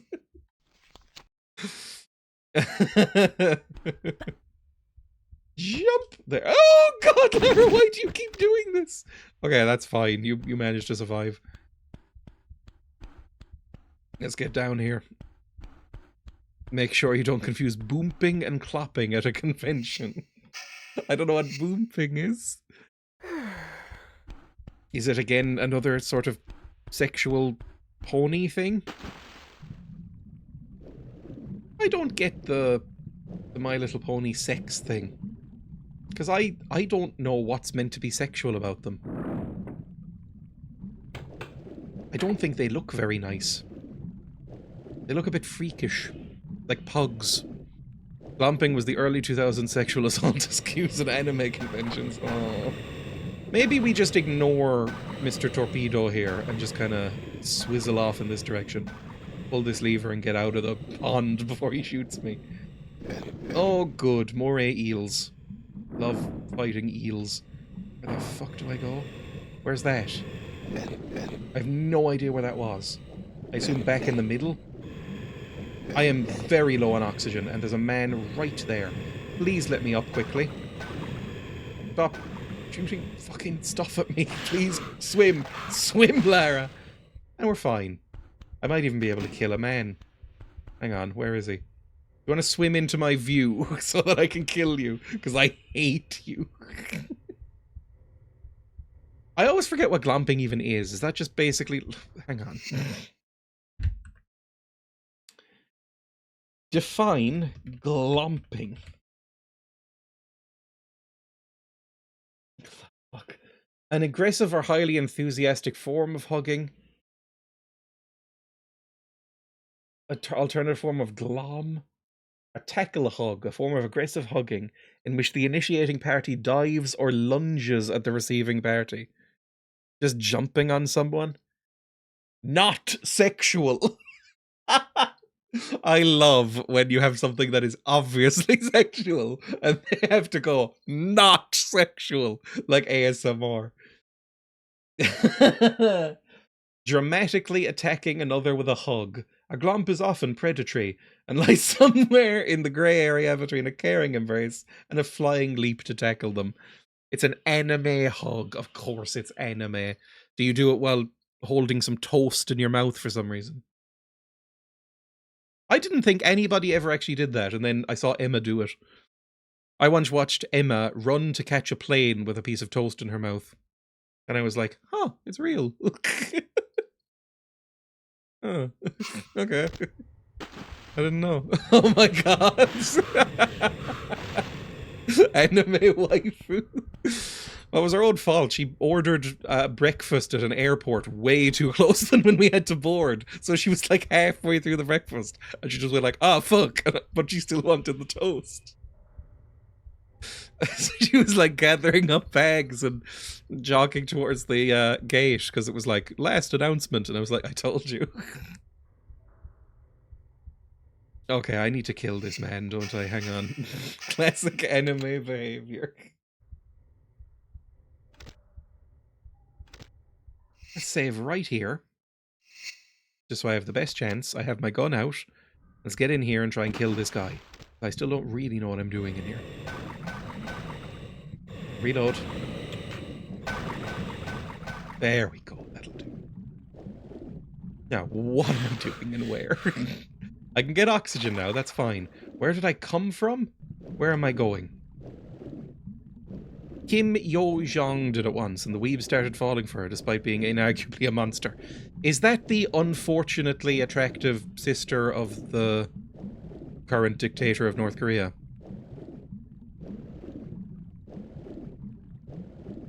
Or am I thinking of someone else? Oh, Jesus Christ, I forgot about the fucking eel. If that's your thing, yes. Not saying she isn't a monster. I'm going to take a little bit of a heal. And then down, and then shoot. And then shoot again. Please be dead. I can't see anything but Lara's fucking ass. There we go. Now save again. What do I do in the water? Because now I've flooded something, and I've pulled something. I still don't know what I'm actually doing. Like, that lever didn't turn... Oh, did it open up this? It did! More rusty engine parts. Jesus Christ. It's all rusty engines. The game has run out of environments. It's all rusty engines that look basically the same as each other. And doors that are rusted closed. Oh, it's a man! Not the harpoons, Lara! Right. Use the M16, fuck it. Just take your time, that's fine. Not in a rush. 90s loved their water up and down puzz. I don't like the shortening to puzz, but yes, they did. I mean, I know it's a meme thing to say. It's like if you say the cake is a lie, but the water temple in Zelda Ocarina of Time, that's all about that, and that's a fucking nightmare. I thought people were joking when I played that, and nope, it's an absolute nightmare. Whoever designed it is ill. Oh, is this somewhere I've been? No. It's impossible to tell. Whee! Did I just ram myself into a pipe? Oh, that's a lot of glass. Don't go in the lot of glass pit. But I probably need to get through there somehow. That looks like something openable. Which means this is not the... Oh, there's levers that I didn't pull. You can't get up there. Lovely.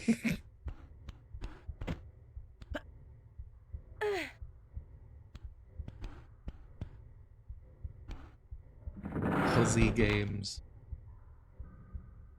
Don't appreciate it. Too British. Now, what did that do? Because that, I'm noticing, is a brick wall. Oh, what I can Does that look shimmyable? Parts of that look shimmyable. So I'm going to jump across here and go wee or not. Jesus Christ, that hurt. I need to jump if I'm going to shimmy. Oh no, it's timed. Okay, right. Pull. Yep. Pull the next one. Oh! Christ in heaven, Lara. When the cutscenes happen, you are not locked in, so if you're holding the sticks, you're just going to move around, but you can't see yourself. One of the boss fights are just use the new item and the glowing bit. You have to find another way to frustrate your players. That's true. It's why... what's it called? The newer one. The newer one that doesn't suck. Breath of the Wild. It's why Breath of the Wild... It doesn't have very many puzzles, and so it's so easy. It's so easy an actual toddler could finish it. Because the combat is typical Zelda fare, where it's basically nothing. And there's not that many frustrating puzzles, so it's like... You can just breeze through it. I'm waiting for this one to go up. That one stays up way longer. Maybe I do it the other way around.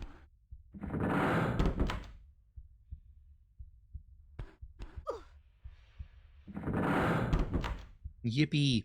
As a kid, I didn't like the dungeons much, so I used to see how far I could get by just getting to the new item room, then leaving with it and trying to use it in the overworld.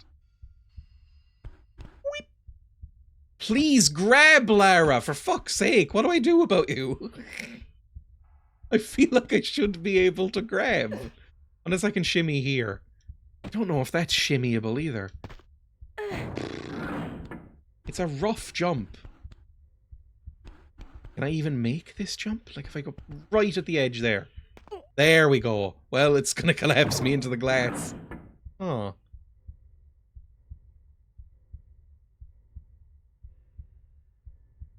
She's just really happy. There we go. You can get water shoes is what confuses me. Still on the feet. Grippy little sock shoes. I've seen those. I never played the new game. I heard about all the weapons, including the fucking Master Sword being breakable. It's the one flaw of that game. The durability on the weapons is shit and bad, and it shouldn't have been implemented. There's a good thing about it, which is... Oh, fuck off. There's a good thing about it, that it makes you use a bigger variety of weapons. The bad thing is that everything lasts like 15 fucking hits, even if it's good or bad. The Master Sword doesn't break, but it basically runs out of charge and becomes worse. It has like a charge to it, which sucks. It's just a bad system, and it's frustrating. But everything else about the game I think is quite good. Why aren't I seeing the... Is the game broken? There we go. I don't know why that was happening. Pull this, and then maybe save immediately afterwards. Like, save now. Like, even while the cutscene is happening. There's no excuse, put them dogs away. Like, I don't think it's a game-breaking thing, just because the combat is so easy in Breath of the Wild that you can basically complete the game with a stick if you want to. It's not a huge deal. But it's annoying enough to put you off. And then they kept it for Tears of the Kingdom, which is the least of that fucking disaster's problems. Sorry if you're a huge Tears of the Kingdom fan, but it's shit. Whee! Please fucking grab, Lara! I know she can grab, and she won't do it. She's mocking me. Right at the edge. There we go. Now shimmy, please. Oh. I did a big side quest to get the Master Sword in Tears of the Kingdom, then found out if you don't, you just get it handed at the end anyway. Well, yeah, because there's a big quest to get it in the first game. It would be weird, because it's a direct sequel. I never really like it when Zelda games do a direct sequel. I don't think it ever really works out that well. I think Breath of the Wild is one of the most unenjoyable games I've ever played. If you're not into open world stuff, you won't like it. I've ever played, but people keep telling me I like Tears better for some reason. Tears of the Kingdom is like if Breath of the Wild was worse in every single conceivable way. So I have no idea what they're talking about. People liked Tears of the Kingdom. I'm in the minority here, but Tears of the Kingdom is like, genuinely, and I know this is rude, it's like if Breath of the Wild was made by a illiterate moron. Like, it's a fucking terrible game, in my opinion. I hate it. Still not the worst Zelda, but it's second. Pull. What does this do? I don't know. I don't know what that was. Would you like a Twilight Princess sequel? No! Because again, it's a self-contained thing. Zelda games are interesting in that it's kind of an anthology series. It has a vague timeline that nobody could possibly give a fuck about unless they have something wrong with them. But it's... every entry is like this standalone thing that you don't need to follow up on lore with and stuff like that. It's good. The better way of doing it. Whenever they try and do a sequel, I think they fuck it. Like, I don't think it's ever particularly enjoyable. How do I climb this? Do we think? Hang on. This feels like it should be more doable than I'm making it out. So, whip, and then backflip. Yippee! God, I'm good. I hear Kingdom hate everywhere. I don't know if I'm in a weird echo chamber. I've only ever heard Tears is the worst one. People at the time, when it first came out at least, were so obsessed with the building mechanics, which I thought were kind of shit. Like, Tears of the Kingdom, if you don't know the backstory of Tears of the Kingdom, is that it was originally going to be an expansion / DLC pack for Breath of the Wild, and fuck me, can you tell? Because the plotline, the writing, the acting, the design, everything is just rehashed, reheated shit. Except that building mechanic, which was obviously going to be the meat of the DLC. But at a certain point, they were like, we are Nintendo and we really like money, so maybe we'll make this a bigger thing and make it a full sequel. And it just doesn't work. Like, there's direct sequels to Wind Waker, right? I think people like one of them and don't like the other. There's Phantom Hourglass, which is a direct sequel to Wind Waker, I think on DS. And I don't... Oh, Jesus Christ, Lara. I don't know if people love that one. Or I think people like that one. But then there's Spirit Tracks, which I think people don't like. Weep. I find Zelda games go through a cycle. Best one ever to quite good to worst one ever to unappreciated gem. Yeah, like, I think people really didn't like... People hated Wind Waker when it came out. That one I know. People were like, Wind Waker is the worst one ever. Wind Waker shit. Now Wind Waker, I think, is a lot of people's choice for best Zelda game ever. It's probably my second favourite. I love Wind Waker. It's really, really good. But it was seen as like a baby cartoon game because of its art style, which is very pretty. And it has held up better than any Zelda. I think Wind Waker, because of its cel-shaded graphics, it looks better than Breath of the Wild. It looks better than any other Zelda game. But people were not really vibing it at the time. Same with Twilight Princess. Twilight Princess was really liked when it first came out, then kind of hated. And I think now it's coming back around. It's always been my favourite. I really like Twilight Princess. Some of the best DS games. I love both of them. I've only played a tiny bit of Phantom Hourglass. I might stream it at some point. Because again, I have this screen that I've never used. Ready to go for DS games. Problem is that I can't really find any DS game. Because I've heard that Phantom Hourglass, it's a little bit rough emulating it. You have to do some like... you have to get some extra tools in order to do some of the microphone-y bits and stuff like that. So at some point, maybe, I'll figure it out. It held up for so long because of those cartoon graphics. Exactly. It's the simple cel-shaded game. Like, I remember I first played Wind Waker years and years and years after it came out, emulated on PC at 1080p, 60 frames per second on, like, the Dolphin emulator. I mean, I definitely bought it legally on GameCube or whatever it came out on. And it looked like a modern indie game. It looked fantastic. It looked so, so lovely. Okay, I think we need to shimmy. Oh, or not. Skyward Sword has been in that era for a while, and that got adored at launch. Yes, which is interesting, because Skyward Sword is... How rude can I be? Among the worst games I've played. It's fucking awful. Skyward Sword is, I'm gonna say, the only Zelda game that I consider, like, genuinely too bad to recommend. Like, Tears of the Kingdom, if you're a super fan of Breath of the Wild, and you don't care about story, and you don't care about performances and writing and stuff like that, you'll get something out of it. I had some fun bits in the underground bits in Tears of the Kingdom. I thought the underground exploration bit was quite fun. There's nothing fun in Skyward Sword. Skyward Sword is a fucking garbage piece of shit. Like, never play it. You're better off. Skyward Sword seems to stay in the we hate this forever era. It's because in my opinion, it's the only Zelda game that I've played, because I haven't played them all. I've just played a lot of them.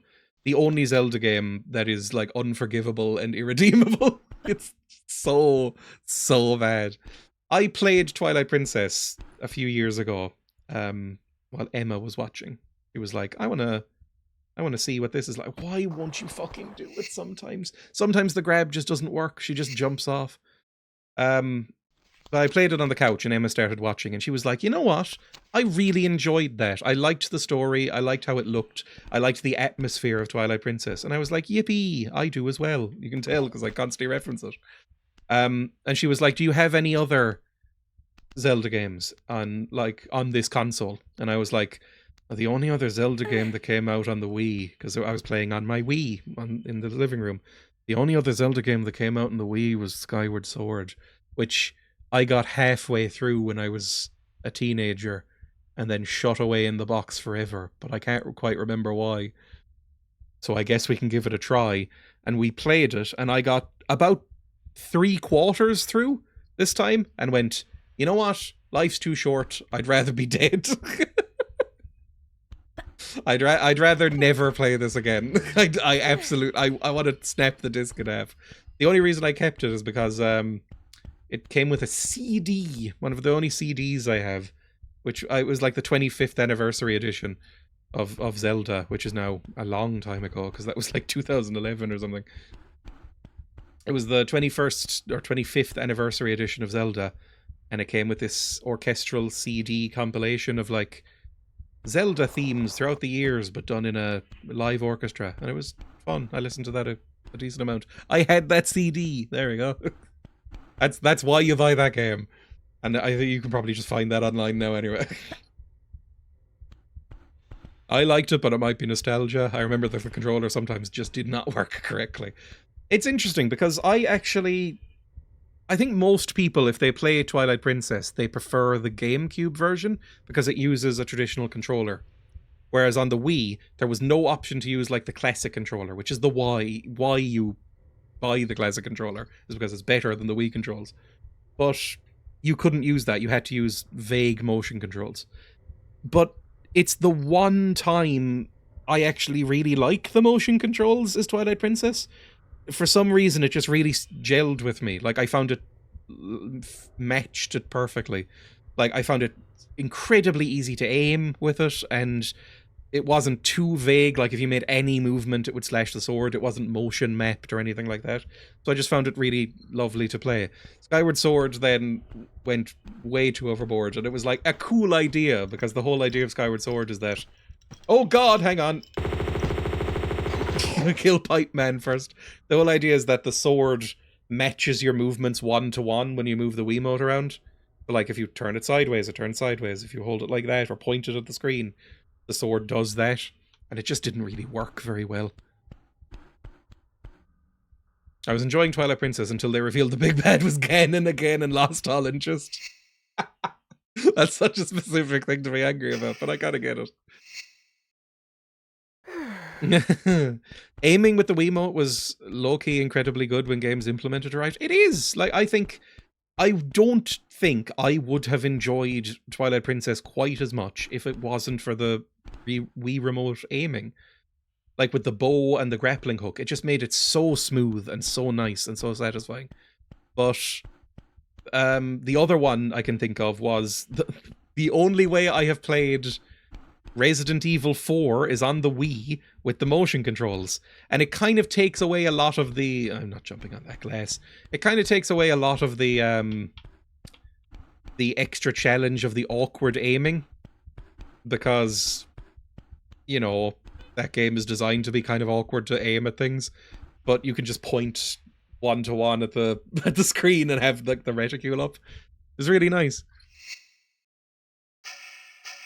Imagine growing up with this more than controllers for you. It was more intuitive, or mouse more than controllers. It was, because that's the only console I've ever really had. Like, I had a DS, and I had briefly a PlayStation, but I never really used it before it broke. Oh, why did I jump back up into the glass? The aiming in that game is so shit. The Wii Remote aiming was the only way I could tolerate it. The only other way I've played Resident Evil 4, which is a game I enjoy, was my dad making me play it on VR. Because my dad got really into VR for like 6 months, like everybody does. Nobody sticks with VR long term, but everybody plays it for about 6 months and goes, this is the future. So one Christmas, I was over at their house and he was like, I have an Oculus Quest 2 or something. here, I downloaded Resident Evil 4. I've been playing so much of it. Here, play this. And I was just like standing in the living room with a fucking headset on, like slapping my chest, trying to reload and playing with cows in Resident Evil 4 for about 2 or 3 hours. And it was quite fun. I enjoyed it. But then I took off the helmet and I was like, oh, why do I feel like I've been punched hard in the head? Didn't feel like that during the game, but then I took off the helmet and was like, fuck me. Oh, there's a reason this isn't catching on. You really need to get used to that. Which I'm sure you do, but not in 3 hours. There are so many stories of tit slapping. Yes, if you don't know, one of the mechanics in the VR version of Resident Evil 4 involved, like, they did this thing, which, in theory, works quite well, where your guns are strapped to your body, like your model in the game. So in order to pull out the shotgun, you reach behind you with the controller, because it's mapped to your hands, right? You reach behind you with the VR controller, you press a button to hold down, and then you drag out the shotgun, and you have to, like, pump it and shoot it with both hands. And it's very immersive, it's quite cool. But I think it might be reloading, or it might be grenades or something like that. One of them is stored across your chest, and so you're constantly, like, slapping your chest. And it's really fucking annoying. If you have breasts, it will hurt. You just have to hit your own boobs. So I think they changed it later in a patch. But it just shows how little women are involved in game design still. Because if you had, like, a large selection of beboobed test players, that wouldn't have been an option. I would like VR if I could use the headset and have a standard controller. That can also be kind of disorientating. Like, there's the movement is a thing that I think fundamentally doesn't really work in VR games a lot of the time. It kind of works better if you're stationary, because if you have to move with a thumbstick, it feels like your brain is being ripped out of your body, right? Like, it just doesn't. The feeling of not being ambulatory but your viewpoint moving is fucked. Then you have the teleportation thing, which is fine, but it's not great. You've got a few ways of doing it. I'd love to try VR, but it's too expensive. I feel like the VR craze is kind of over to a certain extent. It's stayed as a very niche thing, which is fine. It doesn't have to be like everyone's go-to way for playing games, but I don't think it has achieved that. It's glass, is it? Probably glass. I don't actually see. If you're a wheelchair user or someone who has to be seated, you have to smash your hands into your seat so often to arm yourself. Oh. I don't know how expensive VR is anymore, because I know it was unbelievably expensive for a little while. Is there glass under there? Oh, this didn't even really fall. Okay, whatever. What was the point of that? What was I saying? Oh yeah, it was unbelievably expensive for a while, like the Valve Index, the like room scale one. That was like €1,200 at one point. But I think my dad bought the Oculus Quest for like, and that was years ago, for like a couple hundred probably, I feel. I don't know. Still more expensive than not buying it. And the problem is that there's so few games. Like, a lot of people, I feel, would always say, oh, I'll wait for like a good backlog of games on it. And then that never really happened. You've got stuff that people really like Beat Saber, Super Hot, Half-Life Alyx, but there's really only a handful that people go like, oh, that's a must-play, and it's not enough to justify the expense. Like, I would never buy a VR headset, because it, even as the prices come down, it's still too expensive versus what I'd use it for. Like, I wouldn't use it for fucking anything. I would do exactly what my dad did, which is play it relatively frequently for 6 months, and then put it in a box under the bed forever. Gathering dust. Yeah, exactly. I'm from South America. Here it's quite expensive. It's not really worth the investment. I'm sure there are people, you know, in the minority, but I'm sure there are plenty of people who are like, this is something I really like and I use it all the time. I had bruises on my knuckles at one point. It appears to be niche, like the driving setup some rich people have with motorized seats and 5 seconds. Yeah. It sounds like the issue Nintendo currently having with Switch 2. I was baffled. I know we're going back to Nintendo and their baffling marketing, but like, how the fuck did the Switch 2 become a bestseller? Because it's basically just a slightly improved version of the Switch 1, where you have to re-buy a lot of your games, and also there wasn't fucking anything out for it. Are there still any games for the Switch 2? Like, people make fun of the PlayStation 5 for not having any games, which is true, but what the fuck were people buying the Switch 2 for? When it came out, there was like one game for it. It was Mario Kart, maybe a Mario Party, and then later on, a Donkey Kong came out for the 7-year-olds, or the 77-year-olds, the two people who like those things. And then that was it. Like, what the fuck is out in the Switch 2? Wow. Sorry. No one can explain trends. We live in a world of wild fluctuations.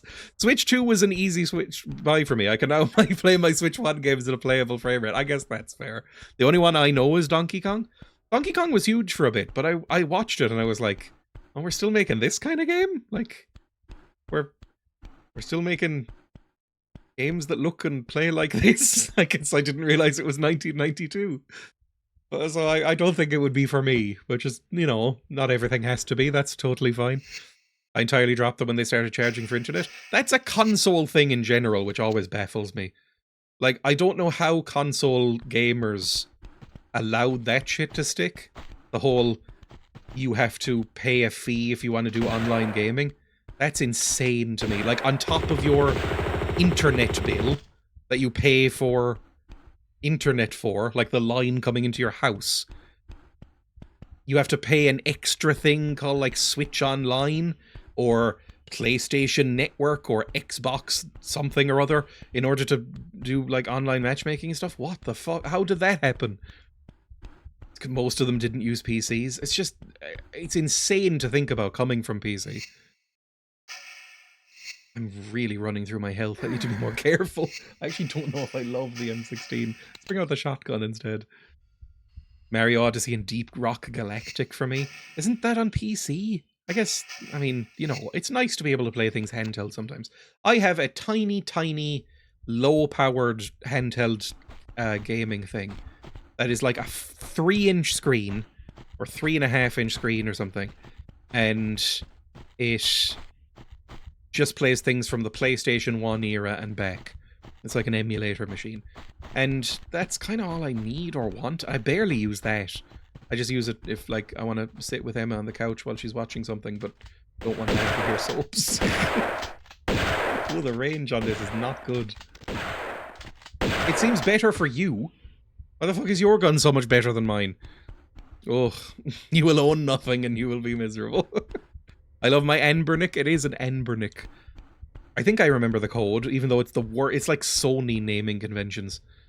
It's the Enbernick 4G XX. No, ORG 35XXH.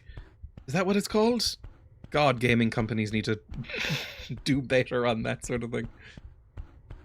I play a lot of Splatoon. And on top of it being a £60 game on release, you have to buy Switch Online to even be able to access half of the game, the most used app. It's just bizarre. I really wish... I'm not going to save, because I wish I hadn't taken that much damage. I'm just going to see what happens. Here's my auto pistols. Amber nicknamed their handhelds the weirdest shit. I mean, they're good, but... Again, it's very Sony. Right, let's do better. Or Sony make a mix of products. Some of their products are very, very good. Some of them are really, really quite bad. But their naming conventions are always very bad. They're terrible. Okay, now bring out your auto pistols. We're taking too much damage. Please, just go. There we go. I think he's dead. And we only took a massive amount of damage. Someone explained what all the letters all mean once, and it went through my mind like Rabina through a sieve. Maybe, hang on. It's the Enbernick ORG 35XXH. That's it. 35XXH. Search. This is what I have for my like ancient games if I want to play on the couch. So, which again is rare. So it's just like a small little thing that plays like PlayStation games and back, and that's all I want. I might get a bigger one at some point because the screen is a bit small. But you can, it has a mini HDMI out, so you can plug it into your television.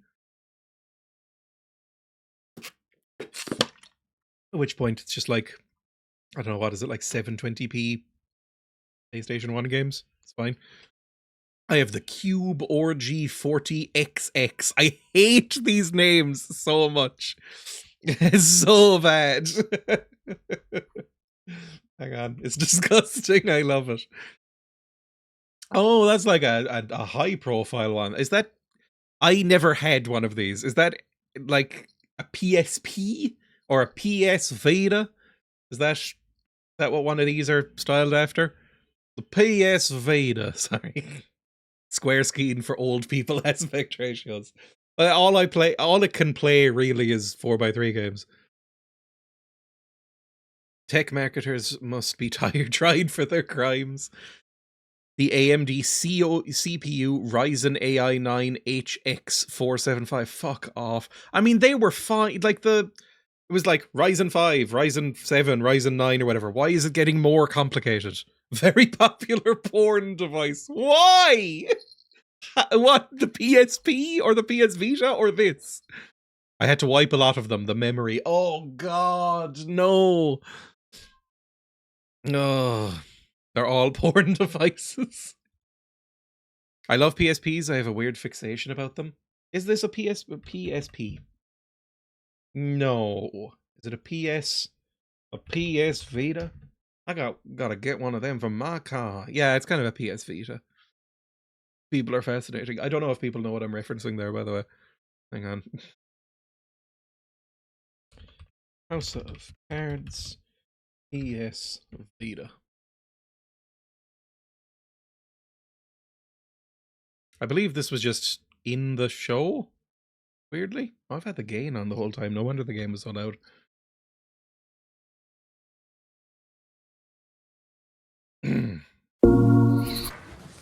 Is that a PS Vita? Which games does he have? All of them. I have a console at home I play sometimes to relax. I ought to get one of these for the car. Out of fucking nowhere. I love it so much. Let's go back here. I gotta get one of those for the car. Wonder if Microsoft Vista would run on a PSP Vita, then you could have a Vista Vita. Ugh. Who would want one? Playing PS Vita while driving. I know. I guess he's like a politician boy, so he might have a chauffeur. Sounds great. Someone check the porn on Spacey's Vita. No! This feels so out of left field. I gotta get one of those for my car. I wonder how much Sony paid for that. Because at the time, everybody was on the House of Cards bandwagon. I've never seen an episode. I've heard it was good. But like, you know, that fell off hard. There we go. Me at the overdressed furry. Chauffeur. Ben. What the hell was that noise? Whoa, I thought it was a zombie, but no, it's just an Italian. It's very easy to make the mistake. Lovely. Now where are we going? God, it looks like a MC Escher nightmare in here. Why is it looking like this? Are we still on the shipwreck? We must be. At one point it was upside down. It hasn't been in a while. Can I move this? I can. Try and push or pull.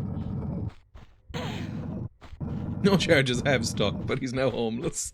Meanwhile, Jared Leto, established fetus in the 90s, is still making movies. Why is that? Why... And especially, why is Jared Leto still, like, being pushed as a leading man? Did you see that the new Tron movie came out? Number one, there's a new Tron movie. Did anybody even know? Number two, Jared Leto is the lead in it. How the fuck does that happen? Because number one, he's not very good. Number two, he's very much not good as a leading man. I have heard good things about him as a bit player, you know, as like a supporting character and things. Like people like him in, is it Dallas Buyers Club and stuff like that? But why are people still going like, oh, you know who will lead this film? The guy from Morbius. What's going through people's brains? All of the movies he stars in crash. Like, it's true. There's so many very good at bringing teenagers to clubs. He mobilizes his cult. Oh God, Jesus Christ. I'm so fucking hurt. Can you please stop what you're doing? Dead? You're dead. Oh, could one of you drop some health, please? I don't even know what I needed that key for. Oh, no health. Like, he's... From what I remember, I don't like the movie Fight Club, by the way. But from what I remember, he's fine in Fight Club. He's apparently quite good in Requiem for a Dream. He is objectively the worst part, but he's not distracting in Blade Runner. If you give him, like, bit parts, he can be something. He can, like, I don't know, not be distractingly bad. But, like, why the fuck are people giving him leading roles? He has one line and gets his ass beaten, so Fight Club is his best role. He's got more than one, but not many, to be fair. I've not seen Fight Club. Fight Club, I hate it, but a lot of people love it. And I think a lot of people who love it might love it for the wrong reasons. Because Fight Club is sort of a satire of toxic masculinity, but it's not really enough of a satire. It kind of just ends up being it. But I think people are just a lot of people who love Fight Club take it at face value and go like, dude, it's so cool. But I hate Fight Club just because I hate Fight Club. The people who like Fight Club are not okay people. Good plot twist, at least, not the best we got. Yeah, I remember really liking it, but, you know, I never want to see it again. I think I've seen it twice, weirdly, considering I don't really like it. I think I basically showed it to someone because they were like, I don't know what the plot twist is. And I was like, really? I guess we'll watch Fight Club. Because it's one of those ones that, like, I'm not going to spoil it. But it's one of those universally spoiled films. So it's always a surprise when somebody doesn't know it. Like, again, I didn't know what Rosebud is in Citizen Kane. And Emma looked at me while we were watching. And she was like, what? You don't what?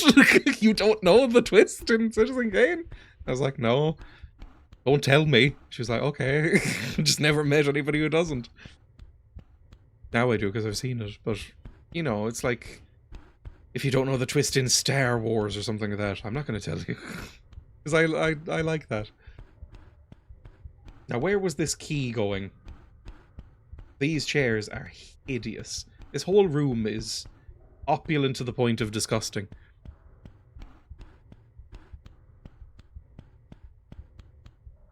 To be going back here? I do not know this twist. What, in Citizen Kane? Oh, watch Citizen Kane. It's pretty good. I don't love it, to be totally honest. Like, Citizen Kane is good, but it's a movie that has aged a lot. There were other movies from around the 40s, because it's what, 44, 45, something like that? There are other movies from around the same time that have aged a lot better, but it was seen as quite revolutionary. It's a pretty good movie. It's quite good. Couldn't give a shit about Citizen Kane, but all I know is that it had a 100% approval rating. Then someone unearthed a bad review from decades ago. Like, I don't know if it needs 100%. There's some goofy shit in that movie. And it goes on a bit long. But it's good. It's a good movie. You know, it's fun. Yeah, there we go. It's a good movie. I wouldn't say it's great, but it's a good movie. Like, I don't know if I ever feel like watching it again, but I've seen it a couple of times. Again, if it's one of those things that if you've ever done any sort of film school, you will have seen it. But I've watched it for enjoyment as well, like outside of that, and it holds up fine. It's definitely bigger for the impact and Wells' age. Yeah, exactly. Instead of staying power as a good film. It's like, it was like, oh my god, you mean like a 20-something-year-old made this? In some ways, it's a bit like Jaws. I know that's insane to say, but like, Jaws was made when Steven Spielberg was like 26 or something like that, and it is an enormous achievement, partially because of that. And in some ways, that's one of the reasons it's so famous. But Jaws is also really good, and so is Citizen Kane. It's just maybe not as good as they were touted at the time. Jaws is pretty great. I think Jaws is one of my few 5-star movies on Letterboxd, so what am I talking about? Jump and then grab. Where the fuck am I going? I don't know, I have very mixed up opinions on movies, because there's a lot of classics I do not like. I talked earlier about not liking Birth of a Nation. In this day and age, that's probably controversial. The anti-wokes will get me. It's boring. None of you have watched it. It's like Mein Kampf. Apparently it's a really shit book. Like, even the Nazis, although I suppose they would, even the Nazis were like, afterwards, it's actually really boring. Nobody can fucking get through this shit. I only found out recently that Columbo starring Fisher Stevens as an arrogant little director was a pastiche of brash young Spielberg. And that makes a lot of sense, because, as I have occasionally brought up, because it's an interesting little fact, the first episode of Columbo is directed by Steven Spielberg. It came out in, like, what, 1972 or 3 or something like that? It was an early job for him. And it's great, unfortunately, because it's early Spielberg, who was still really good. So, it's a really good episode. It starts right off the gates being really good. Where am I going? Help me! I got a key, but I don't know to where. Wait, can I get... No, that doesn't look like anything.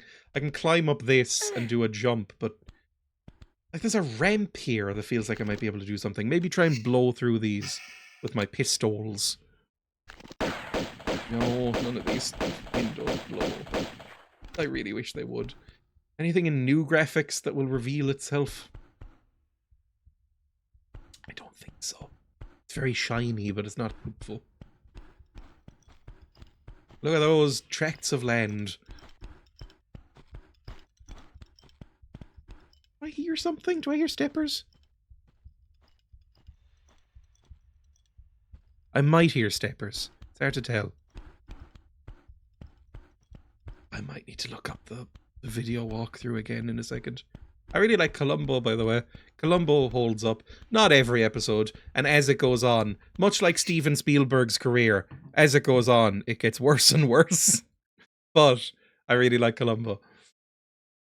Where is this? Where's the Lara Croft thing? There we go. I'm still in living quarters, aren't I? So where the hell am I? Over here, over here. Here, this bit.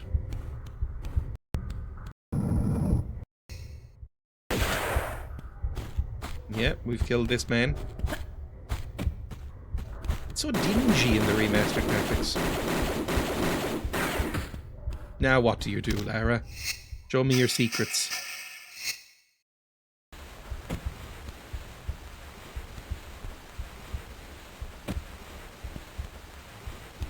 Want me to push it more? What do we... Okay, that's the key. That's fine.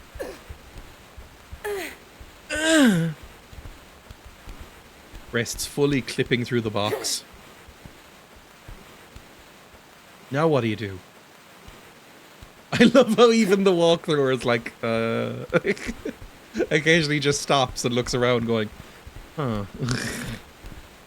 Where do you use this key? We'll follow this path. All the way back here. Did I ever go through there? Is this... Hang on. I don't recognize this area. There might have been a door I just missed. Let me see. Go back here. Never heard of Columbo before going to Japan. It's weird how that stuff happens. I think Columbo is very, very popular in Japan, oddly.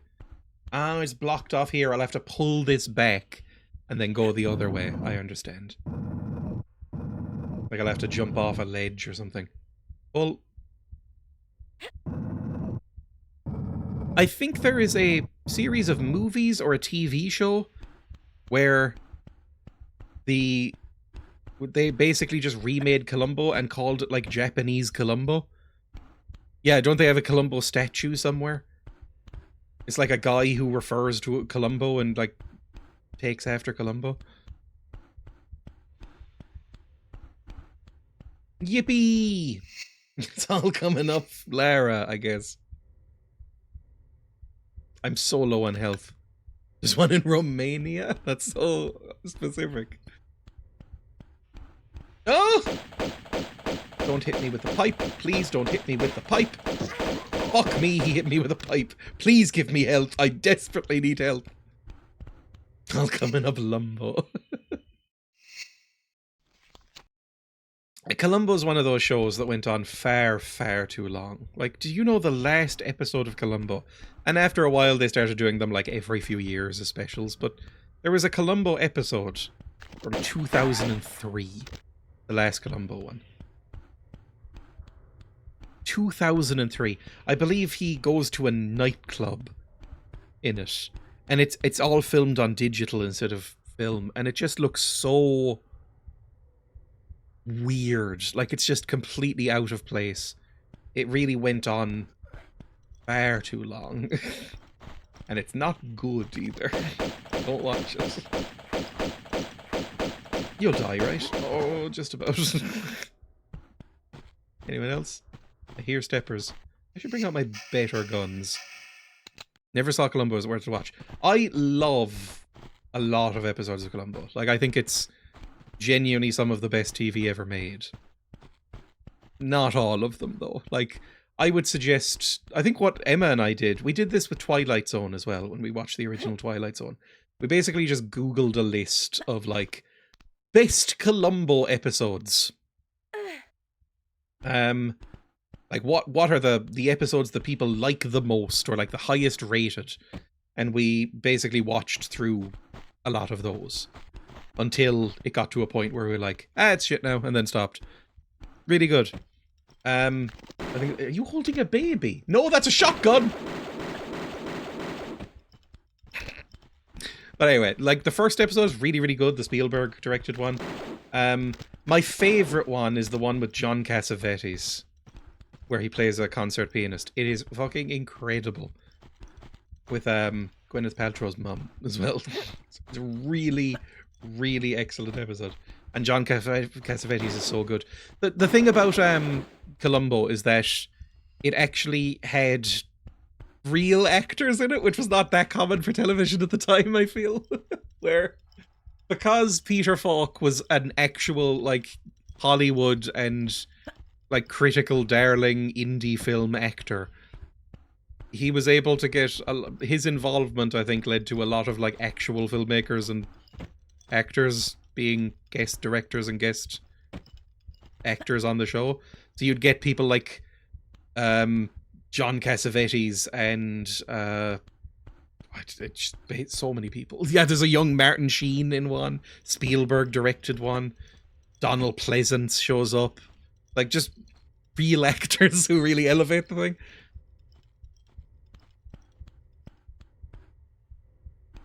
There's health there? Was there health? He drop health? Their health on the floor? I need health really badly. Health there. Oh, it's just man. God damn it. Right, I think I can jump up here if I want to. And maybe he dropped health. Please tell me you dropped health. Please. I'm just...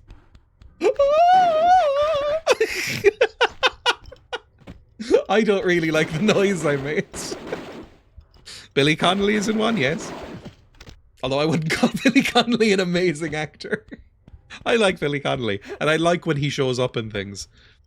Like, you know, if you watch Muppets Treasure Island or something, but he's never really subtle. Not really in him. It's the opposite of health. Okay, that's bullets, which is, I mean, useful, I'll take them. But please give me health instead. Pull this lever. Made the noise I make when a bee gets in my condo. I'm not 100% sure what a condo is. I always ask this, and it leaves my brain. It's like glomping. I'm assuming it's like the housing equivalent of glomping, where people tell me what a condo is, probably every few months, and I forget immediately upon being told. A condominium. It's some sort of house. It's an apartment that you own. Okay. I think they mean condom. Okay, there's more steppers. I hear them. Kill. There we go. Lovely. Health? Little health is a treat. Nope, there we go. Like glomping when an apartment thrusts itself upon you. You gonna... This looks like a trapdoor that would open, right? Or maybe this whole thing slides. Got marks on the floor. I think it's an American thing more. I think so. I only ever hear Americans say it, but I'm sure it's in other places too. Here, I think we would just say, the flat I own, rather than having a word. Or maybe they're like in a duplex or something like that. Another word I've only heard about from Americans. Yeah, what about a duplex? Maybe they have to be like adjoined to things. I don't know. I need a flare because I don't know what I'm doing here. Don't know what I'm looking at. They're common here in Thailand? My condominium. Sorry. Americans wouldn't understand a maisonette. A duplex is what a Final Fantasy guy does to a train, I thought. What am I doing here? Do I have to pull you or push you somewhere? I mean, now I can get up here, I suppose. Is a condo just a fancy flat? I think it might be fancier than a standard flat, but I think it might just be a flat that you buy, or like a flat that isn't offered to rent. It's like built as something you buy, maybe? I don't know. Can I drop down here? I can, and I didn't even die. That's nice. It's so dark! Oh, game. That's mean. They do tend to be a bit larger as well. Look at my huge condo. I'm trying to tone down the American accents. What about a mini condo? A duplex is a house that's basically been repurposed to be 2 units. I kind of lived in one of those. I don't know if it's the same thing, though. Like, my house that I grew up in was originally like a Georgian townhouse. And at some point, a couple hundred years ago, it had been cut in half and turned into 2 houses. So it was 3 stories, but quite thin, like a skinny house that went up quite high. It was awful and always falling apart. I hated that house. I'm so glad I moved into another crumbling wreck of a house. There's often a condo association of assholes who make the place you own not your own. This is a thing, and I'm sure it's not just an American thing, but the thought of a homeowners association scares the shit out of me. In this whole, like, the whole thing about Americans being like, you know, land of freedom and all that shit. Like, what the fuck is a homeowners association? I can't believe Americans have those things. It's like when I read about credit scores and I go, what? It's the same sort of feeling. It's my goddamn house. Thankfully they aren't common in Canada, but condo associations are common. I guess maybe because they're more adjoining. I don't know, but it's odd to me. HOA seems like they made nosy neighbors into a job, basically. I'm pretty sure they were designed to prevent black people from moving into the area. Seems like something that would be the case. It's something that even if it isn't true, it feels true. Yeah, I don't think they're really a thing here. Oh, I hear steppers. I should save. So low on health still. I'm really worried about saving every time I do it. One. I hear steppers. Oh! Got him before he could even get a shot off. Just that good. I heard they can fine you. I think they can. A homeowners association, and again, I'm not that familiar with this stuff, but I think a homeowners association, if you don't, like, cut your grass in the right way or often enough or something, they can fine you real money. Not like homeowners bucks, even. Like, you know, like a little made-up token money, like you'd think. It's like real money that they can charge you for not living in your house right, which is insane. Can I push this over and get up here? I think so. Push. Nope, never mind. What if I push it here? Push. There we go. How is such a fine in force they sue you? I believe it's contract based. Like if you want to, I don't know how any of this came about, but if you buy a house in a certain area, if it's under the control of a homeowners association, you have to sign a contract as part of the purchase. That's like, you agree to uphold these standards.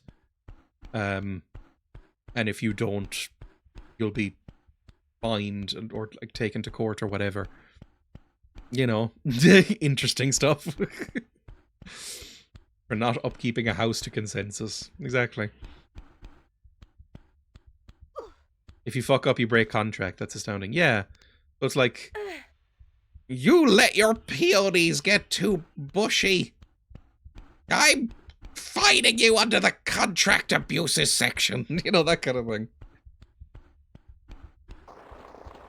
Lovely sounding place.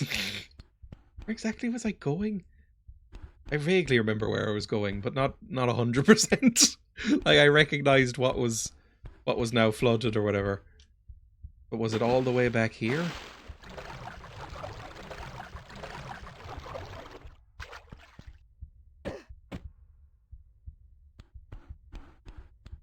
Maybe? No, it could have been all up there. I'm not going back up there. Time to wander for about another couple of minutes.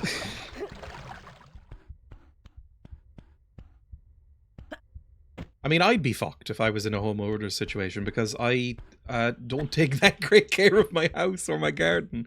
Because I also, I don't know, I sort of feel guilted into mowing my lawn more than I actually think looks nice.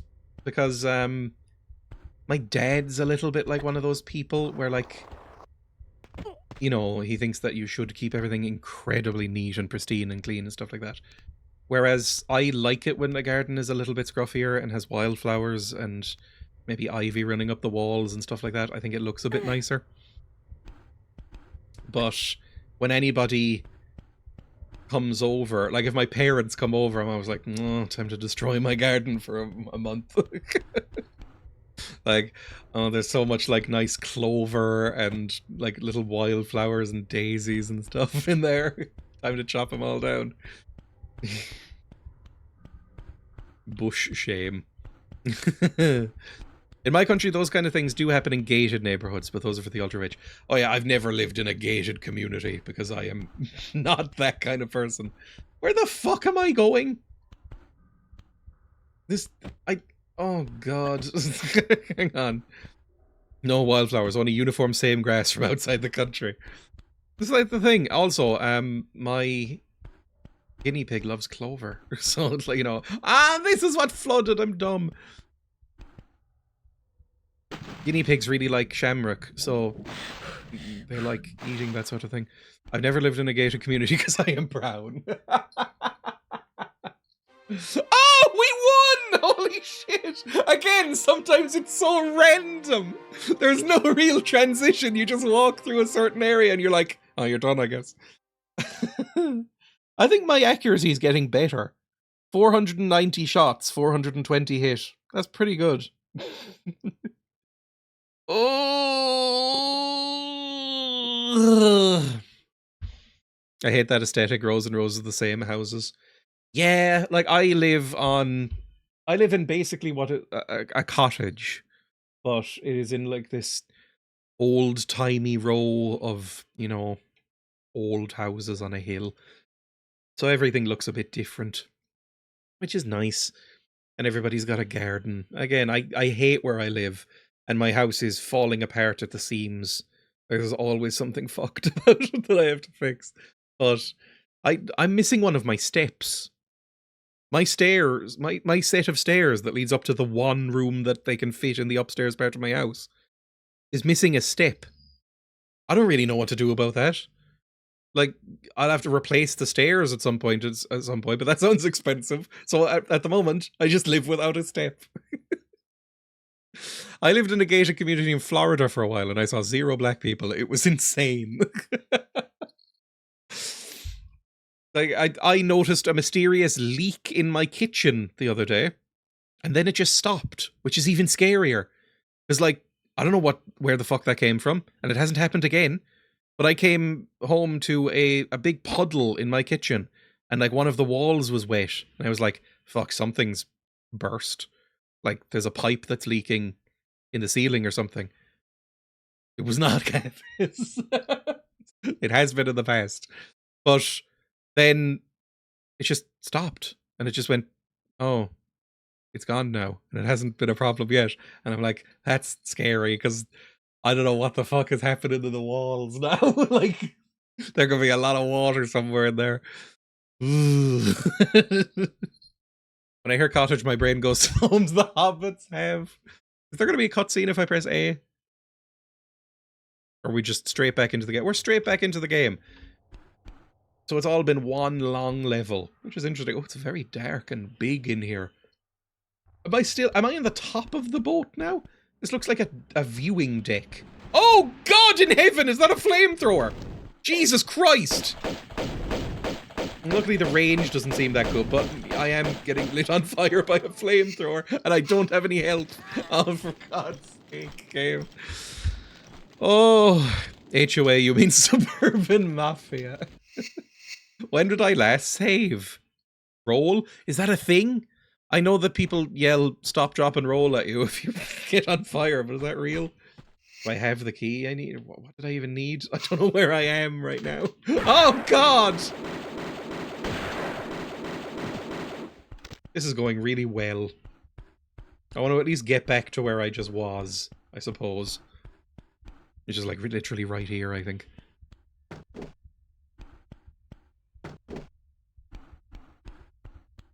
Yippee! Why'd you go so deep, Lara? Talk about a warm welcome, Ben. Let's save so that doesn't happen again. Mentioning its short range while being set on fire by it is certainly an interesting observation method. Is that a flamethrower walks directly to flamethrower? Look, in my defense, the controls are rough sometimes. Let's go in this direction first. Maybe there won't be as many flamethrower boys. It's just kind of nothing. Okay, what's like a good weapon to deal with a flamethrower? I've got an M16. I may as well. Oh, I can climb up here. I didn't realize. That's somewhere. That's somewhere I'll probably have to go in a second. Oh! Roll, roll, roll. The rolling doesn't do much, does it? Oh, Lara, you're too crispy. Okay.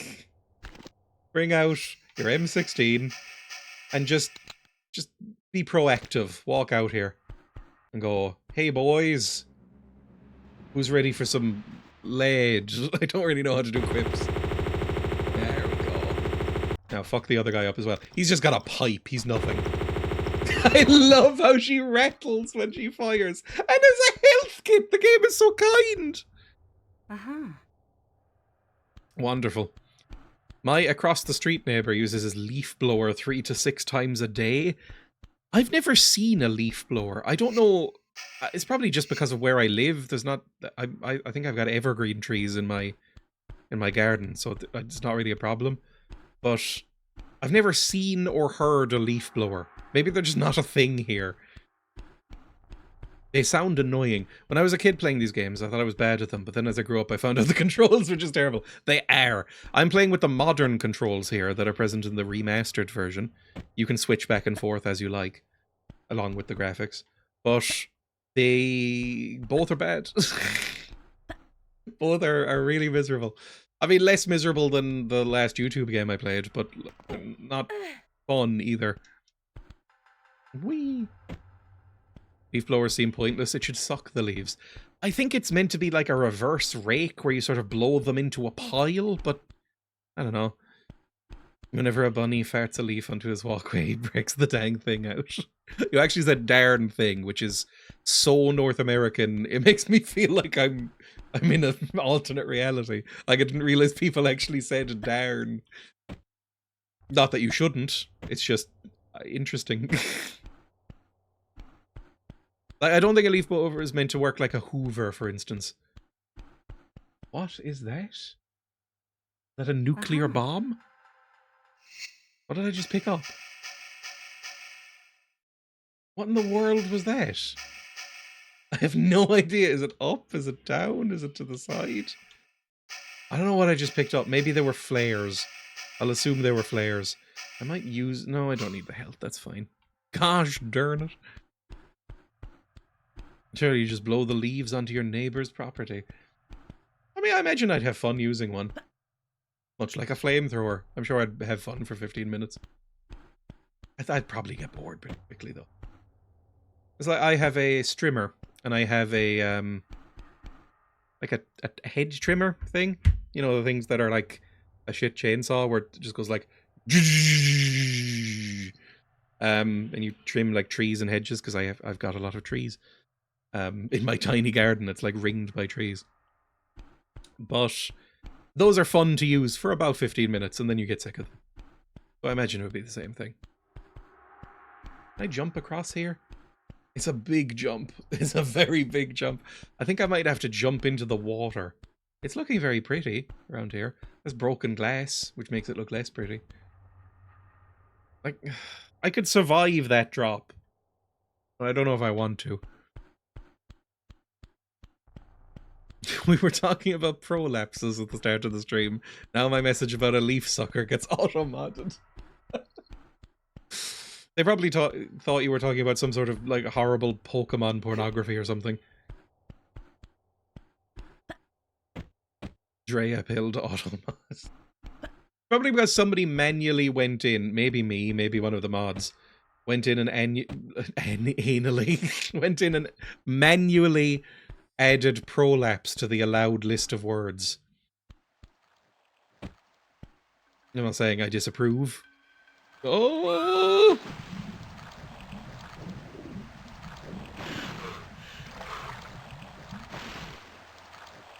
Is there barracudas in this water? There's a lot of barracudas in this area. I didn't know Italy had so many barracudas. I hope I don't just slip off here. There's a key! Okay. Carefully. Weep! God, I'm good at games. No, I have no idea where that key goes. Oh, we have one. Let's save. I really should stop the stream soon. I keep going. This stream is meant to be a 3-hour time slot. Have I done a 3-hour stream recently? I keep going for like 4 or 5 hours and then going, why do I have no time in the day? It's because you're a bad person when it comes to keeping time slots like this. Bosh. Okay, the barracudas are coming, but I think we can outswim a barracuda. I couldn't, but Lara's just built different. Gun boys? No. And this, oh, gun boys! No, it's just a pipe, that's fine. Yippee! Thank you for the follow, Squid Child. I think how YouTube works is that I will occasionally see people pop up in the YouTube chat and then gradually migrate over to Twitch. Hello there, there we go.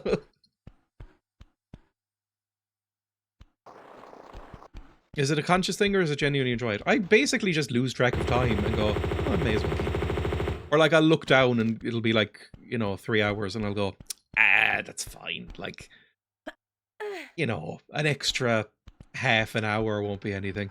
And then it's 2 hours later and I'm like, oh. Oh, God. Okay, no glass, which means this is probably somewhere we're meant to go. It is a lot slower on YouTube. YouTube... it's worse for live streaming. It is. Like, I'm more established for streaming on Twitch. Like, YouTube videos, I'm more established, obviously, but YouTube doesn't have the same culture of live streaming as Twitch does. There's a lot more live streams on Twitch. There's a lot more chat interaction tools, like emotes and stuff like that. So it's just always going to be a bit bigger. Then Emma asks you for extra and you wail and gnash teeth. How do I get up this door? This will need to open, and I don't know how. I could... There's probably another lever I have to pull. Can I go back at all?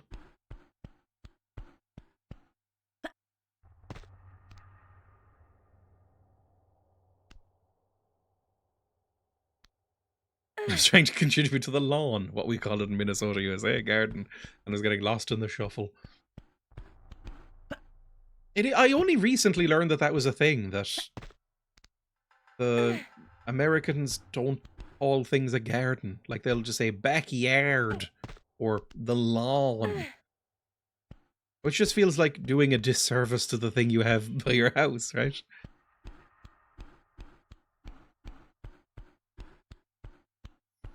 Literally every time Lola and I see any YouTube creators who watch go live, we're so surprised. A lot of them do it regularly now, like you too, but it's still like, oh wait, they're live? It's always a surprise to me. Even people who, yeah, like I've been doing it for ages and I know they stream, I'm like, oh, forgot they did that. No. No. So that's not the stern key then? No. No. Babes. No. Don't even try, love. I jump up here. Beep. Nope, not quite. You have gardens, but those are in the lawn.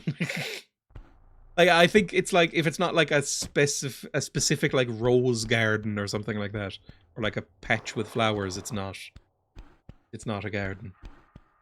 Whereas here, a patch of concrete could be called a garden, to be honest. I think people like to have notions. Down here? Is this the stern? I mean, this is a cave, is what it actually is. The lawn is the green part. The yard is the whole thing. And then the garden would be like, you know, flower beds. You call it garden even when it's just grass? Yeah, well, yeah, the whole thing is the garden.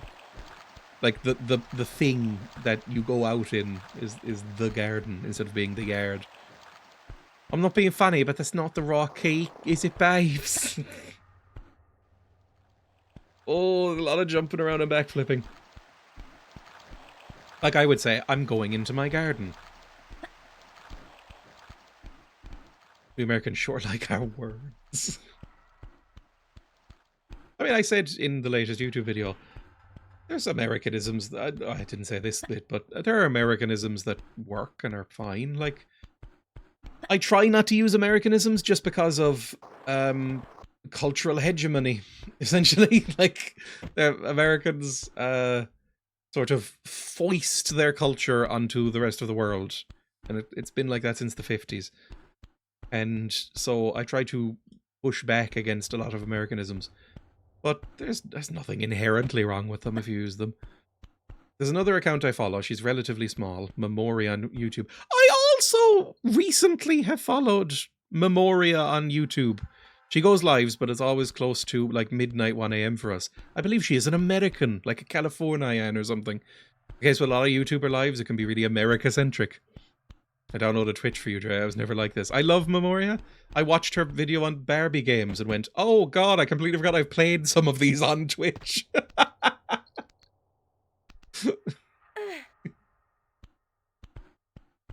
I watched Mem too. Yay, there's dozens of us. I found Mem and Dreya at the same time. Feels like a similar vibe. Similar niches, exactly. I signed up for Twitch to watch Dreya. That's very kind. Weird, fucked up games. If you don't know, I would recommend the channel. She is a woman, I think we're about the same age, a woman who plays strange, fucked up, old games, like playing like longer form videos on more like franchisey stuff. Like, I played every Avatar game, and it's like, you know, even the shit mobile ones, or Avatar for the DS, and ones for like the Nokia N-Gage and stuff, and it's looks like a nightmare. But it's fun. It's like a fun, chilled out video series. When I was a kid, I had only ever seen the word patronizing read, so I pronounced it American. See, that's the thing. I don't know which one I pronounce. I think I go back and forth. Patronizing American, and my friends rip the piss out of me. Like, am I pronouncing it American, or am I pronouncing it British? I don't know. Not if you're into Octopath Traveler Zero games. I don't know what that means. Is it patronizing? Patronizing? I don't know. Can I go up here? Oh my god, Lara, just jump. Please. Please. Please! I don't know what you want from me anymore. I can't reach that. As a Canadian, I have no idea what you're talking about. I've never felt influenced by American nonsense at all. I remember reading about the Canadian thing where on Canadian TV and radio stations, they have to play a minimum amount, I think it's about 30% of Canadian-made content in order to prevent specifically, like, the Canadian culture being, like, eroded gradually by Americans. And at first you go, ha ha ha, but then you go, oh, that makes sense. A lot of sense, actually. Like, we're probably the same. There's probably a certain minimum amount, otherwise RTE would just broadcast BBC shit. Not that anyone watches RTE. We're a largely bad influence. Okay, I can push that. Was there any reason to push that?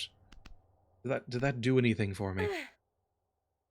Like, it's just kind of what happens, I think, when your direct neighbor is such a huge cultural juggernaut. Except for Minnesota, we're cool. Every time I read the word Minnesota, and it's not Minnesota's fault, but I think of Joe Biden going, soda! Just never gonna stop. Obama. Soda! It just makes me smile. Both such evil people, but they brought that joy into the world. Can I push anything else? Can I push this off? No. Can I pull it? No, I can't. Can I pull this now? This bottom bit. If that's where Red Letter Media are, it's alright. I believe they're in Wisconsin, which is a similar area, I think. Red Letter Media. I know because the accents sometimes come through and they say things like ghost. And I smile and giggle. I also watch a decent amount of Red Letter Media, who are a bit edgy, but like, I think it's fun. Sometimes. The number of zombie games, which is a Z in the title, in a way is jarring if you don't pronounce it an American way. People get angry when I say Dragon Ball Z. Or the one, I recognize that I am in the wrong, but I enjoy doing it because it makes people angry. I enjoy saying ZZ Top or JZ. People get kind of upset about it. Where the fuck am I going? It must be down here and I just missed something obvious. Been playing Humanit Z recently, which I refuse to pronounce it as I'm sure it's intended. Like, is DayZ? Is that meant to be pronounced DayZ and it's meant to be like the flower? That zombie game that's like based on an Arma mod or whatever. You're disgustingly wrong about DBZ. Yes. Oh, I've always said it. DayZ.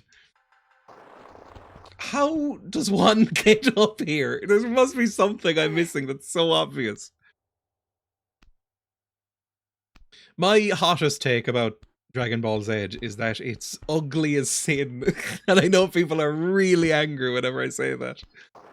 I think it's so hard to look at. Like, some anime can be very beautiful. I think Dragon Ball Z is a hard exception. I think everything that guy touched, because it's the same guy who did the artwork for, what's it called?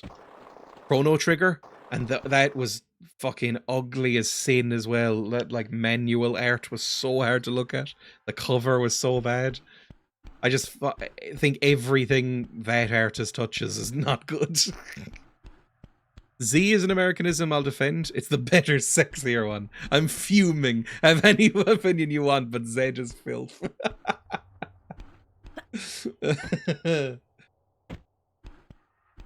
I like how Akira Toriyama, who I'm guessing is the artist, draws vehicles. I don't know if I've ever seen one. I haven't watched enough. I can't even play Dragon Quest. It makes me so unhappy. Chrono Trigger art is icky, except the caveman lady. She's fine. I might go back to Chrono Trigger. I'll be honest, Chrono Trigger was annoying me after the second session. I was like, I'm still enjoying it, but it's getting a bit too JRPG, which is fair because it's a JRPG. Can't change what it is. I'm a big fan of Bjork. Bjork. Bjork. I feel like such a prick every time I say Björk, even though that's how you say it. Because I get looks. Every time I say Björk, I'm like... I can feel people going like... Look who looked up how to pronounce it.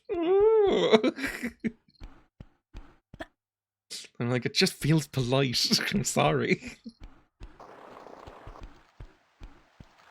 It's like when you go hard on the, like, croissant. It's like, that's how it's fucking said, but you feel like a prick. It must be through here then. Where am I going? I can't see a way through here. I might need to blow it up with dynamite or something. Oh my god, you can just walk around it? No? No, I might be stuck forever. I nearly went AVGN mode there. I think this is not what you're meant to do. Okay, fine. I honestly hate Chrono Trigger too. I daren't say this too loud on the internet, but it's just not good. I don't know. I found it worse as it went on. I liked the opening and I liked Mr. Frog, but, you know. I fell asleep on the couch and Lara's still barefoot. Don't know what to do. She won't... Even though this is obviously fine and she could just walk through here and maybe even finish the level, she won't walk through this. So angry. You should never have learned to rage bait.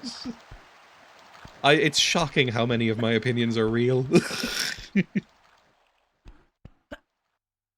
Might need to go back in the water. Maybe I missed something back there. We came up in this water tube.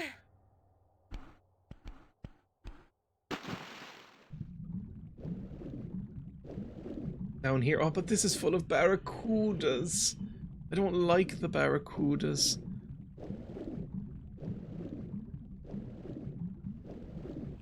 Go ahead, please. Oh! How fast does a barracuda swim? Is this even a barracuda? How fast do barracudas go that Lara's able to easily outpace them? I don't think I can get back up here. Just get up high and see if there's anything around. And then maybe next time I play this I'll look up some sort of guide. Definitely faster than Lara. Can I jump up that way? No. Like, I'm not getting to get them out of the screen. Gee, it's like getting photobombed every time I try and look around. You could use those as a shelf, Lara. I wonder if she does. If you've got really rigid boobs, you know, like the silicone boobs, can you, like, balance a cup on them as, like, a party trick? I feel like I would if I had them.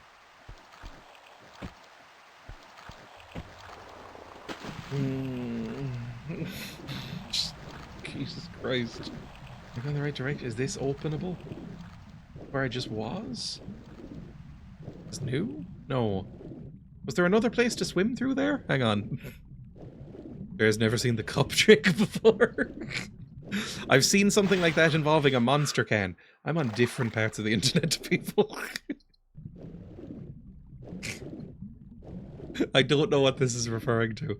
A friend of mine had to get a reduction, and her only regret was losing her snack shelf. That's quite funny. I used to know a woman who could hold a coffee cup in her underbreast. It was magnificent.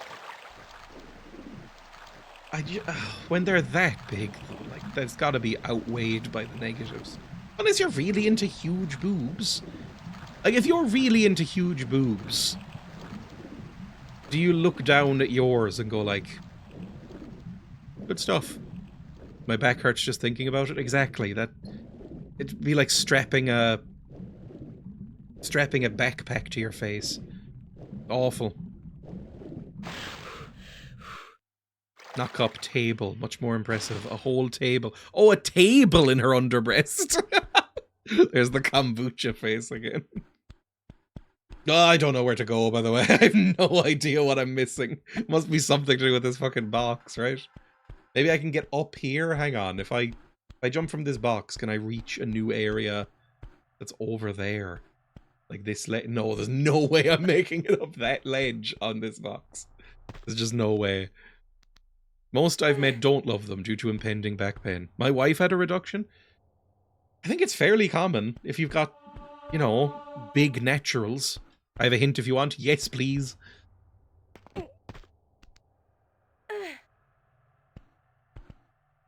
Like Gandalf big naturals.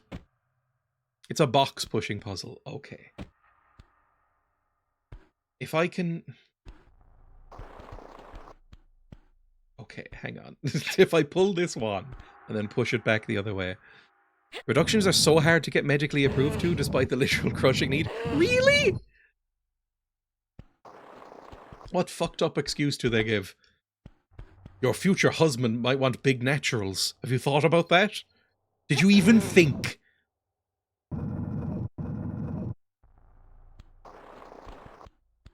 I remember in high school there was a girl with massive ones, went out for a jog during PE and had slapped herself in the head. Oh. Oh, that's so sad. Yeah, push that now. Now I'm here. That doesn't really seem to have done that much. Now I can... I don't know, can I pull this now and pull both of them over? Whee! No, she's not that strong.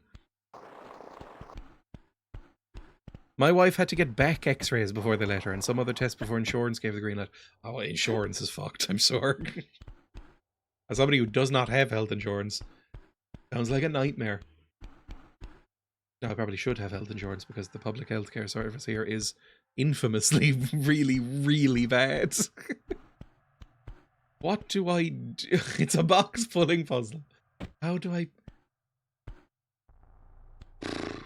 I could push this all the way back, I suppose. I can't see get my tubes tied without my GP seeing Nuki in person. It's fucking insane.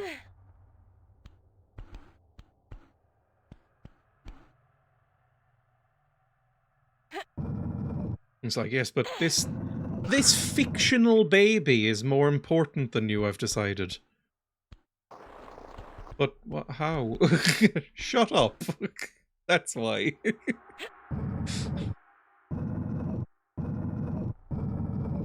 Yeah, I can now pull this aside. It's like, this is the door. Hang on. Push this way. Oh, less than others. Doctors must be reckoned with. I know it's literally your own pipes. But we've decided not anymore. Yay! This is probably the stern key. Thank you for that hint. Uh-huh.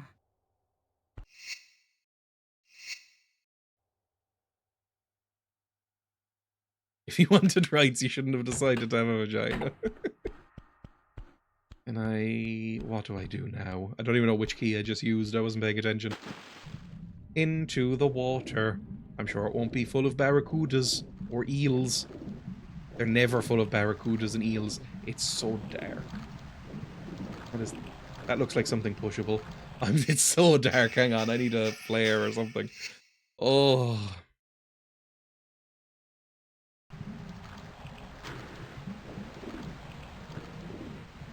Any pullables or pushables or... Yeah, you're not pushing it in the water. Any levers or cool things to touch? Please. Please. Let me touch something. Is there something here or on the other side? Nope. The flares look like Nerf cigarettes. I had a couple of Nerf guns growing up. I don't know if Nerf was ever huge here, but I used to enjoy shooting my brother with them, basically, because I didn't have friends. So I just used to go around shooting him in the head occasionally. Which is fun. It is fun to shoot people with little darts or Nerf pellets or whatever. I bought some of those little, you know, those little snapper things, the little paper little dots that are full of like some sort of gunpowder and sawdust, and you throw them on the ground and they go like... I bought some of those recently. They're like 50 cent in a shop, and Twice now I have thrown them at Emma while she's coming out of a door. And she gets so mad, and I love it.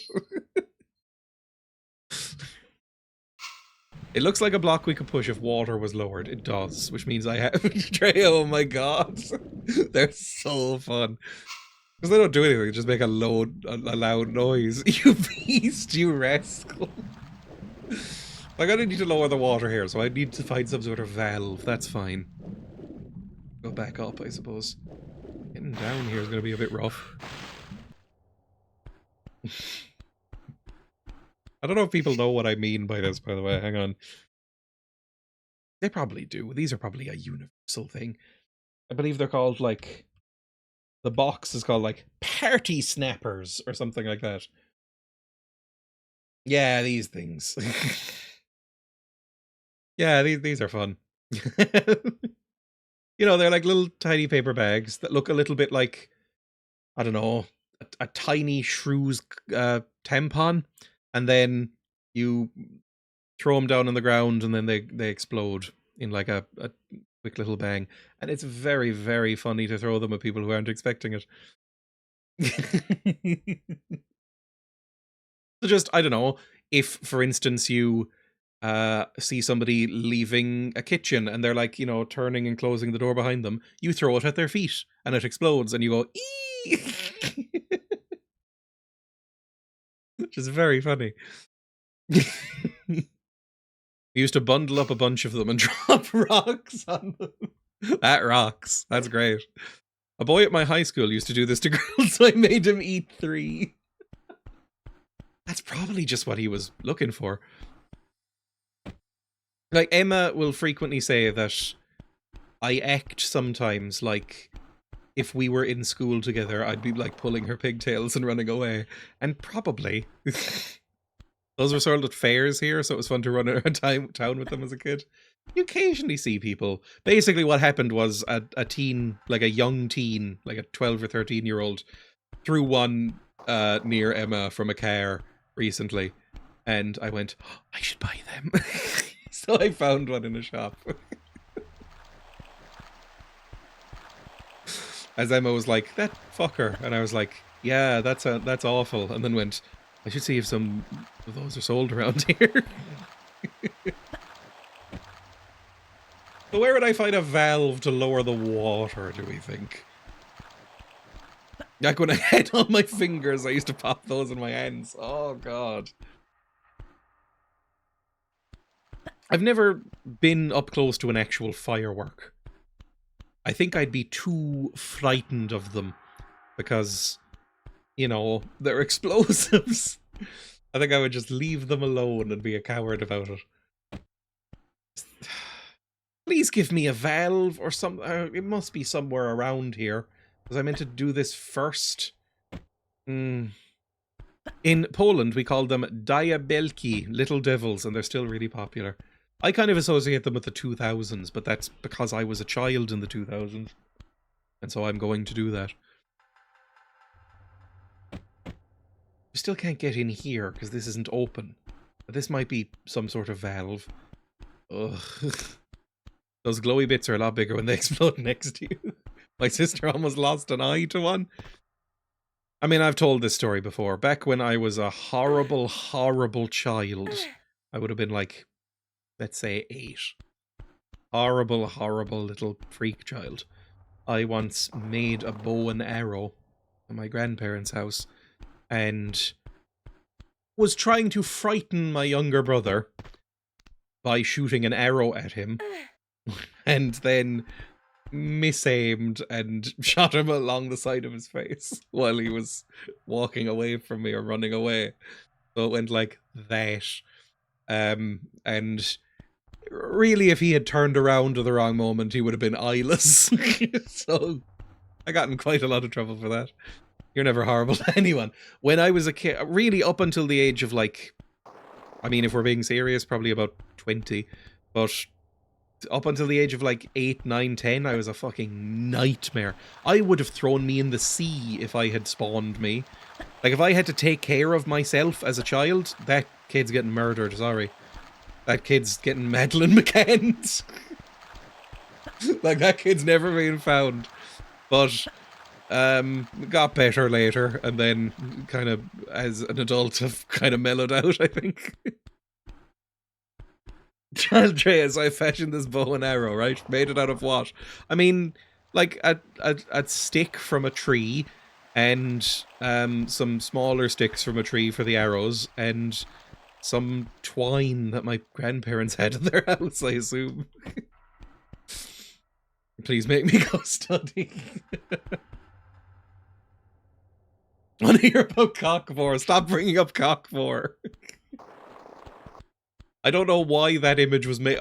Do you think that image was made as a joke?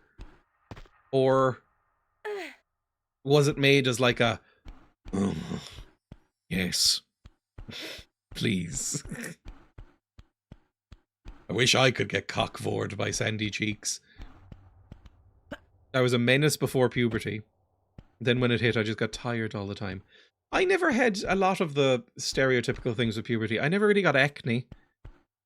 You know, a bit greasier, but I never got acne. I never really had the voice breaking thing.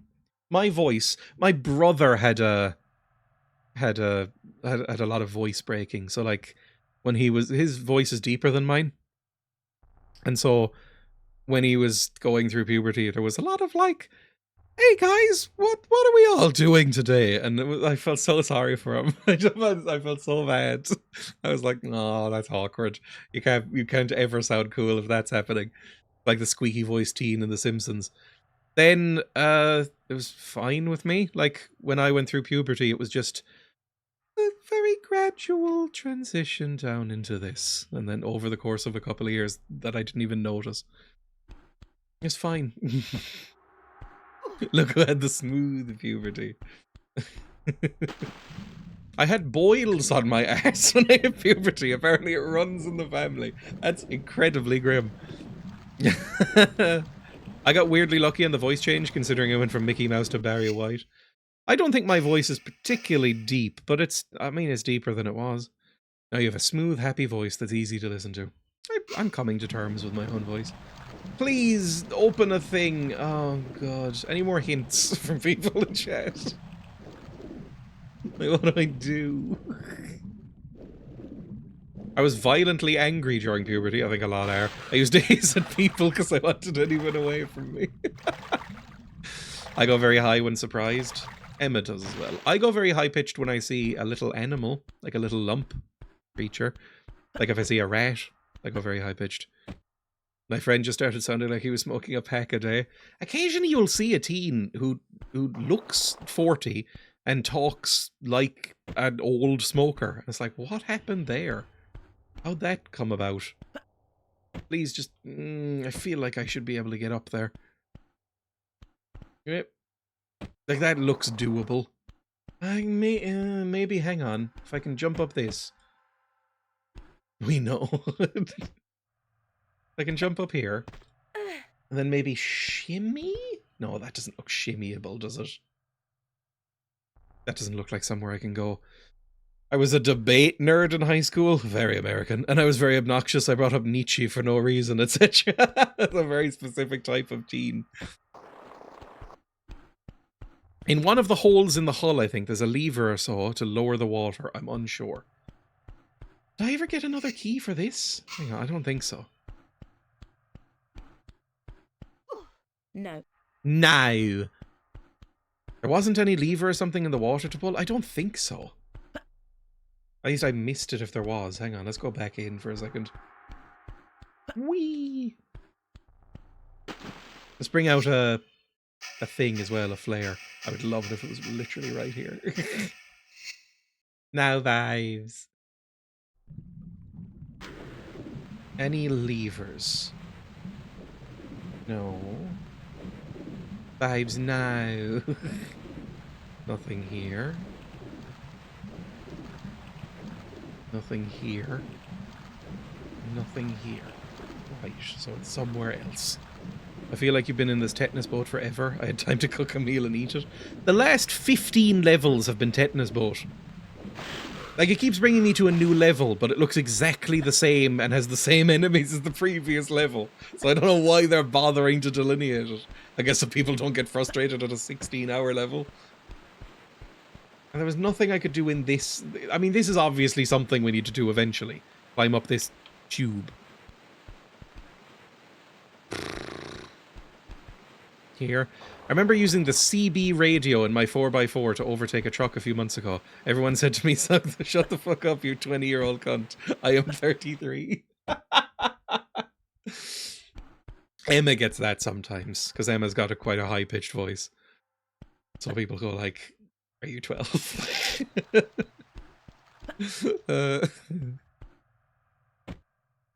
Also, I've never used a CB radio. Because I'm not a long-haul trucker, I guess. Or Australian. Maybe that's a thing. Is there anywhere else to go in this big cave system with the barracuda? Maybe killing the barracuda would be an option.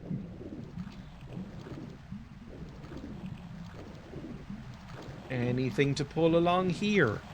The big metal walls. No, cool. Have you been in the room where there was a ladder and a hatch in the way of the ladder? Yes, I have, and I could not figure out how to get that ladder open. You do simulate being a trucker? I do. I play that a lot. If I shave my face completely, I look fairly young. I don't really have an option, because when I do if I avoid shaving for even a week, it's kind of a nightmare. It looks a little bit like in that Tim and Eric sketch where they sing about wanting a goatee when they try and grow a beard. My voice is deep and monotone. People say I make them sleep. I feel like you don't get taken seriously over the phones. Also, it's funny. Emma hates her voice. She said this on stream, so I'm free to say it. Emma despises her voice because she's always like, it's so squeaky, nobody's going to take this seriously. And I'm like, I don't know if that's true. But it might be. I don't know. Like, I take her seriously. I like high-pitched voices.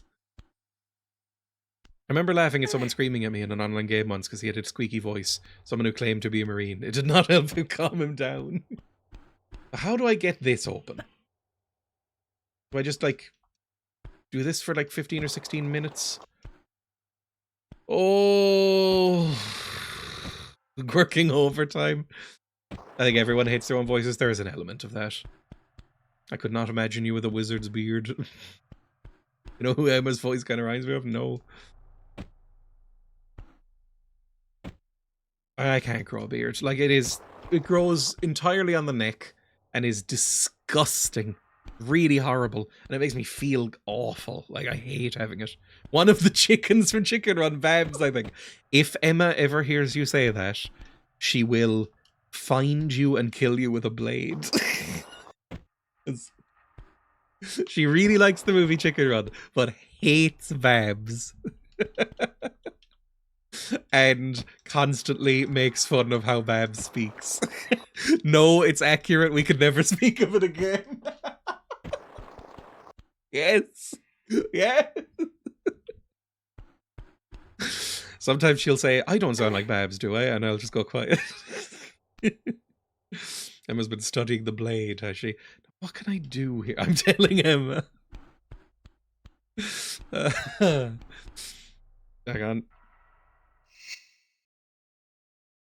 I kind of like my voice. I'm just always surprised when people assume I'm straight because I find I sound incredibly gay. I think it's just because, and this is not meant to be offensive at all, I think just everybody assumes all Germans sound like that. So if you're talking to foreigners, I think they'll just assume all Germans sound kind of camp. Although I don't think you sound like stereotypically gay or camp. But again, that might just be because I assume all Germans are going to sound a bit like that. I'm comparing myself to other Germans. Hang on, I'm going to, what is this, level 10? Next level. It's invalid as an argument. The deck. That's where we must be. The deck. What the fuck do I do in the deck? I think you have a lovely voice, by the way. It's got kind of a, I don't know. It's. I feel like it's not too high or low pitched, and it's got like a nice, not graveliness, not the right word, but like a timbre to it. Germans do sound a certain way, don't they? Like Norwegians. Dreya, not all Germans. I don't. Is that a stereotype of Norwegians that they sound Kent? Because Germans definitely do when they speak English, at least. I'd love it if Emma visited me. Hang on, this is the spot we're at. This is new, so we do drain this. How did you drain that pipe? What did you do to do this? Yep, that's fine.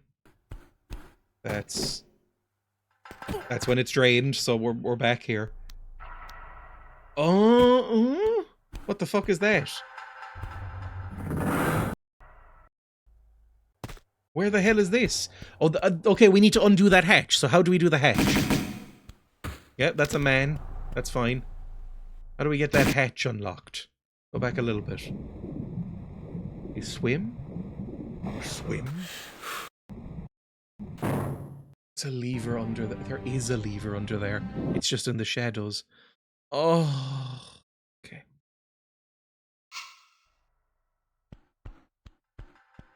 Go back, please. We can do something before we save and exit.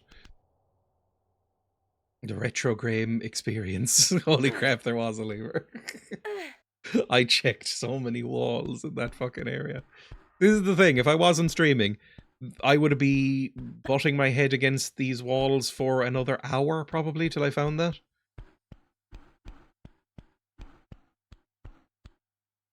So where is this? It's so dark. Is it here? It's there.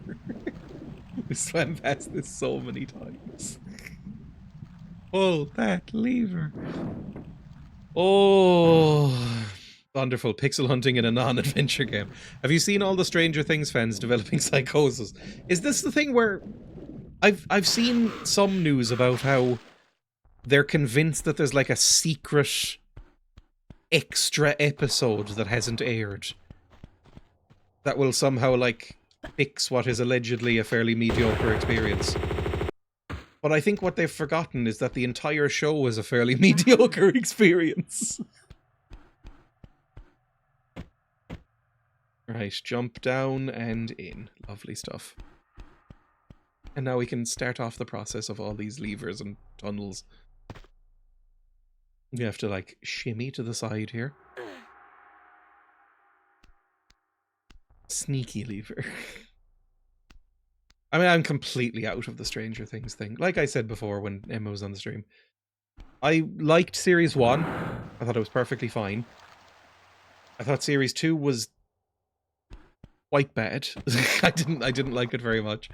And then I thought Series 3 was so bad that I stopped watching after 2 or 3 episodes. I was like, it's no longer fun to watch it or anything. It's, even ironically, this is quite shit. And then I heard that it just kind of kept going down that path, so I never bothered catching up. I kind of feel, and they were never going to actually do this, but I kind of feel like that show might have worked a bit better as an anthology series, because the first series was quite good, and then when the second series started, I was like, I feel like I'm done already. Like, I feel like you had one series worth of story for this, and now it's just kind of treading water. Like, there's an infamous episode where one of the main characters just goes off and joins a series of, like, unrelated 80s punks for an episode, and they never get brought up again, and everybody went, what the fuck was that? You clearly just didn't, you didn't have enough. And then they stretched it out to 5 series over like 10 years. Anthologies in general are underexplored. I like anthology stuff. I feel like the problem with anthology stuff is that because you're doing inherently very different stuff, nobody's going to like all of the parts of it. Like, the last anthology thing I watched was The Cabinet of Curiosities, the Guillermo del Toro show, where it was like 1 episode each for different stories. And half of that show was really good, and half of it was so bad. So if you watch one of the bad ones, and it's going to be different for every person, some of them are going to like ones that I hated, but like, if you watch one of the bad ones, you're not going to watch any more. Serial series make loads of money, I guess. You can make a franchise out of it. There's probably going to be prequels. And they did that with Game of Thrones, and managed it even when Game of Thrones ended like it did. Like, House of the Dragon is obviously nowhere near as famous and respected as Game of Thrones was, but still doing well, I think. Although they did cancel like 8 more. They were going to do a lot of Game of Thrones. Oh, we're past it. I'm so fucking angry, by the way, that we got here and there was an invisible wall and it just wouldn't let me through. That took so long. It was heavily lifted up by the nostalgia factor and retro feel, I'm sure. Then it's just more of the same. I think also 80s nostalgia peaked with that first series or two of Stranger Things.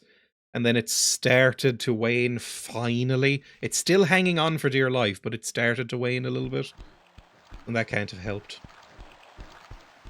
Fuck, that lasted forever. Like baby boomers going like, no, you just get us forever. You get our childhood and our 20s. No more. Oh god, what is shooting at me? That's a lot of fucking spikes. Is this all scuba boys? I hate the scuba boys. I don't want scuba boys. Climb, Lara. Nope, she can't climb up that apparently. That's the wrong kind of ledge. What about up on the back of this boat? Please climb something. Nope, can't climb it. Amazing. Just swim instead then, Lara. Try and make it through this without fucking up. There's a little guy down there, but maybe I can...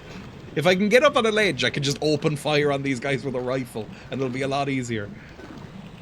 Yippee! Does that mean Jinko jeans are back? Unfortunately, yes.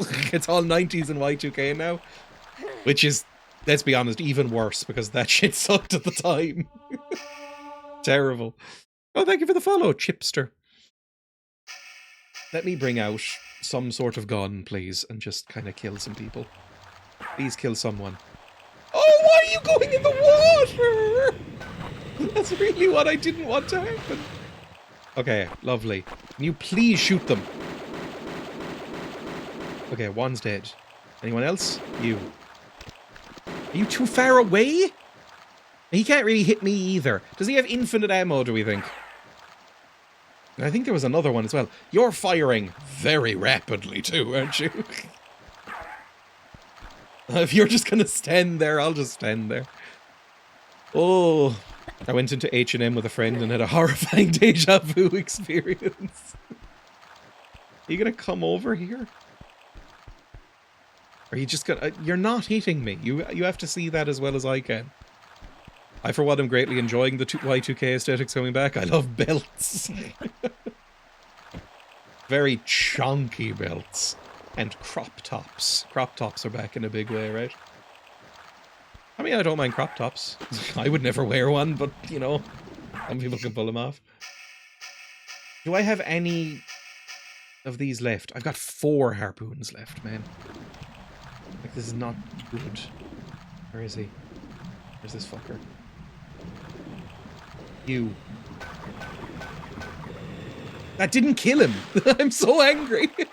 Please get up. Get up, Lara. Get up on the ledge. Oh, God, no. There's a man.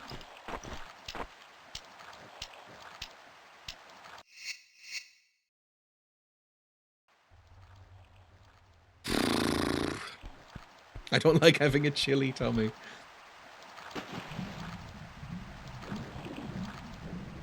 Pooned to death. This means Scene coming back is not far off, can we not? Oh, I can't wait for Glomping to come back.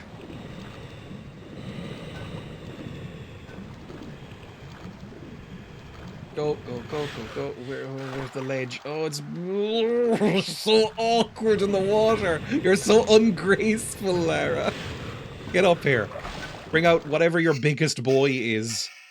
Like the Uzis, maybe, and then just shoot him in the head before you get killed by torpedoes or whatever these are. Harpoons. There's more ammo. Okay, now we can start taking some people out. It's only a matter of time before Twitter finally implodes and someone makes MySpace too. Whoa. Having a ranked friends list and playing a song every time you go onto the page. Again, I've never used MySpace. I just know what people have told me. MySpace was slightly before my time. Only very slightly. But before my time. I feel like if I was a couple of years older, I probably might have had one. I saw at Limmy's the other day that there's NeoCities. I did see NeoCities as well. Which again, if you don't know, is new GeoCities. At least on MySpace, everyone had a friend. MySpace was niche, viruses everywhere. See, I don't know a lot of this, like, early internet stuff. Is it very rude to call that early internet? But, like, people will occasionally talk about, like, LimeWire and stuff like that, and I'm like, I'm a little bit too young for this, I'm sorry. Like, I have no memories of this. My first torrenting program was uTorrent, or MuTorrent, if you're, again, doing what I do when I say Björk. Can I go down there at all? Probably. Is there anything to pull? No, there's a little hole. I see that little hole. Now what? Oh, this is just if I want to swim. Barracudas! Are you even a real nerd? I'm still using torrents. I'm old enough to remember LimeWire and web rings, which I don't know. It was a better and worse time. LimeWire relaunched as a company to do crypto shit. Just sort of being awful, like everyone. Everyone had their favourite songs. Blink 182 or My Chemical Romance. Oh, I hate both so much. I'd rather listen, this is the only time I will ever comparatively compliment my MCR. I would rather listen to My Chemical Romance than Blink 182. But Jesus Christ, it's like saying, do you want to be hit with a brick or a rock? Like, can I just not get hit by either? Anything in here? I miss Bebo. The older kids at my school used Bebo. Brick, please, thank you. The older kids at my school would talk about Bebo, like the older teens. It makes sense considering the illegal shit it was formerly known for. How much guy liner is the brick wearing? Oh, God, that's a lot of health. Oh, Jesus. And they just gave me a lot of health, didn't they? They want me to heal fully before I fall through this fucking hole. I hate the mechanics in this sometimes. Like that was considered acceptable. Oh, okay, fine. Well, I'll use one of my mini boys to full heal me. And then go, weep. There we go. Nope, that still kills me. Oh no. Well, then maybe I have to do something else. Hang on. Because even at full health, that made me go, bye. Although maybe it's because I hit a wall on the way down. I mean, you know, it's probably good to full heal anyway. Let me just see. We're the same age. Yeah, but in my school, I only remember the older kids talking about Bebo. I feel so nostalgic. Apparently MySpace is the one thing that triggers that most for me. Huh. If I just, like... Oh, maybe I have to hang and then drop. There we go. That's so fucked. That's so fucked. At least I got a key. Don't really know what the key's used for, but I got it now. Is there another scuba boy around? They've given me more of these, which implies that there might be. There's a shark. I don't like that. But anyway, that's where I'll end. I've got through like 3 levels today. It's actually pretty good. I can't focus, so I'm downloading OBS. MSN Messenger and AOL Messenger, again, before my time. Slightly, I'm sure, but I don't really know what those are. Like, it took me a while to really even understand what AOL was. It's like an ISP that came on CDs, and you'd put it on, you'd put it in your thing, and it would give you like a certain amount of hours of internet, and then dial-up is through a phone line. I never really experienced any of these things. I don't really remember a time before broadband. Like, I definitely never had dial-up. Everyone of my age in Germany had ICQ. Insane Clown Quasi.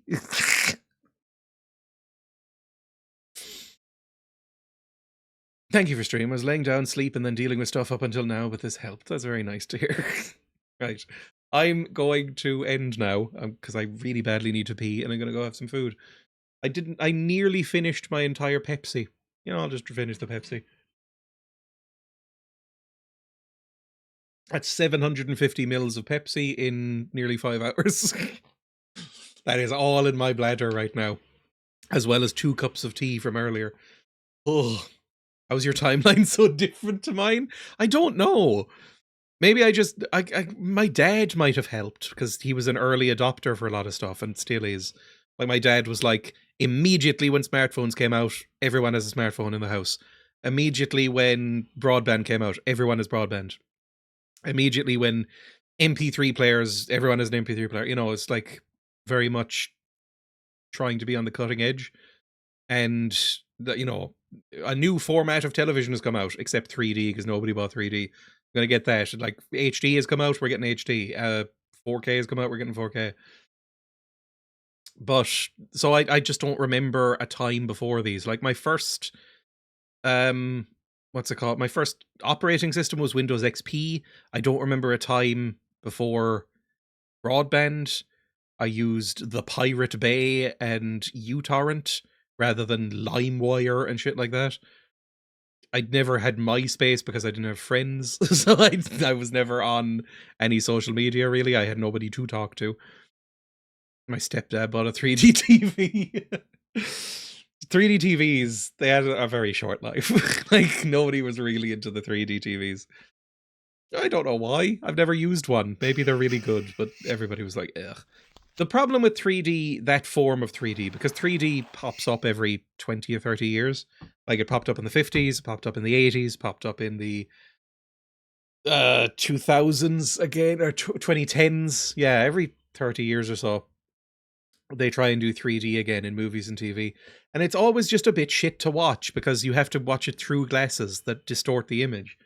So the most recent one, which I remember, because I saw, like, Avatar in the cinemas, I'm that old, it just made everything slightly blurrier, but mainly just a lot darker. Like, I just remember it's basically like watching a film through sunglasses. It's not fun. Like, all of the colors get more muted. All of the, like, unless you really boost everything, it's just darker and kind of shit. Ira's dad bought a 3D TV, turned it on. Wow, it does look 3D. It was not a 3D show. That is such a dad thing to do. It's like, it just makes, and I feel like it works less for me because my eyes are so shit. Like, my left eye is not very good. My depth perception isn't great. So, and if you have one eye, you're fucked. So, like, it never really has a chance of catching on unless you can do it without. Like, the 3DS, I think people liked because you don't have to wear the glasses. Is the daddest of dads, yes. Right, let me escape this game. Lovely. I'll go over to the full camera screen. Thank you for watching. I will be live again tomorrow with Emma to play some The Seance of Blake Manor, because Emma's really enjoying it and I am too. It's a fun time. We'll finish it. And I'll be live again next week for more Tomb Raider. I feel like we're actually getting fairly close. We're now, like, I don't know, probably about halfway through after that nightmare of the deck, which is level 10. How many levels are in Tomb Raider? Or Tomb Raider 2, I should say. Tomb Raider 2 level menu. There is 17. So we're, like, you know, a decent chunk more than halfway through. Should be kind of fun. Anyway, I'm enjoying it. Let's end the stream. Bye!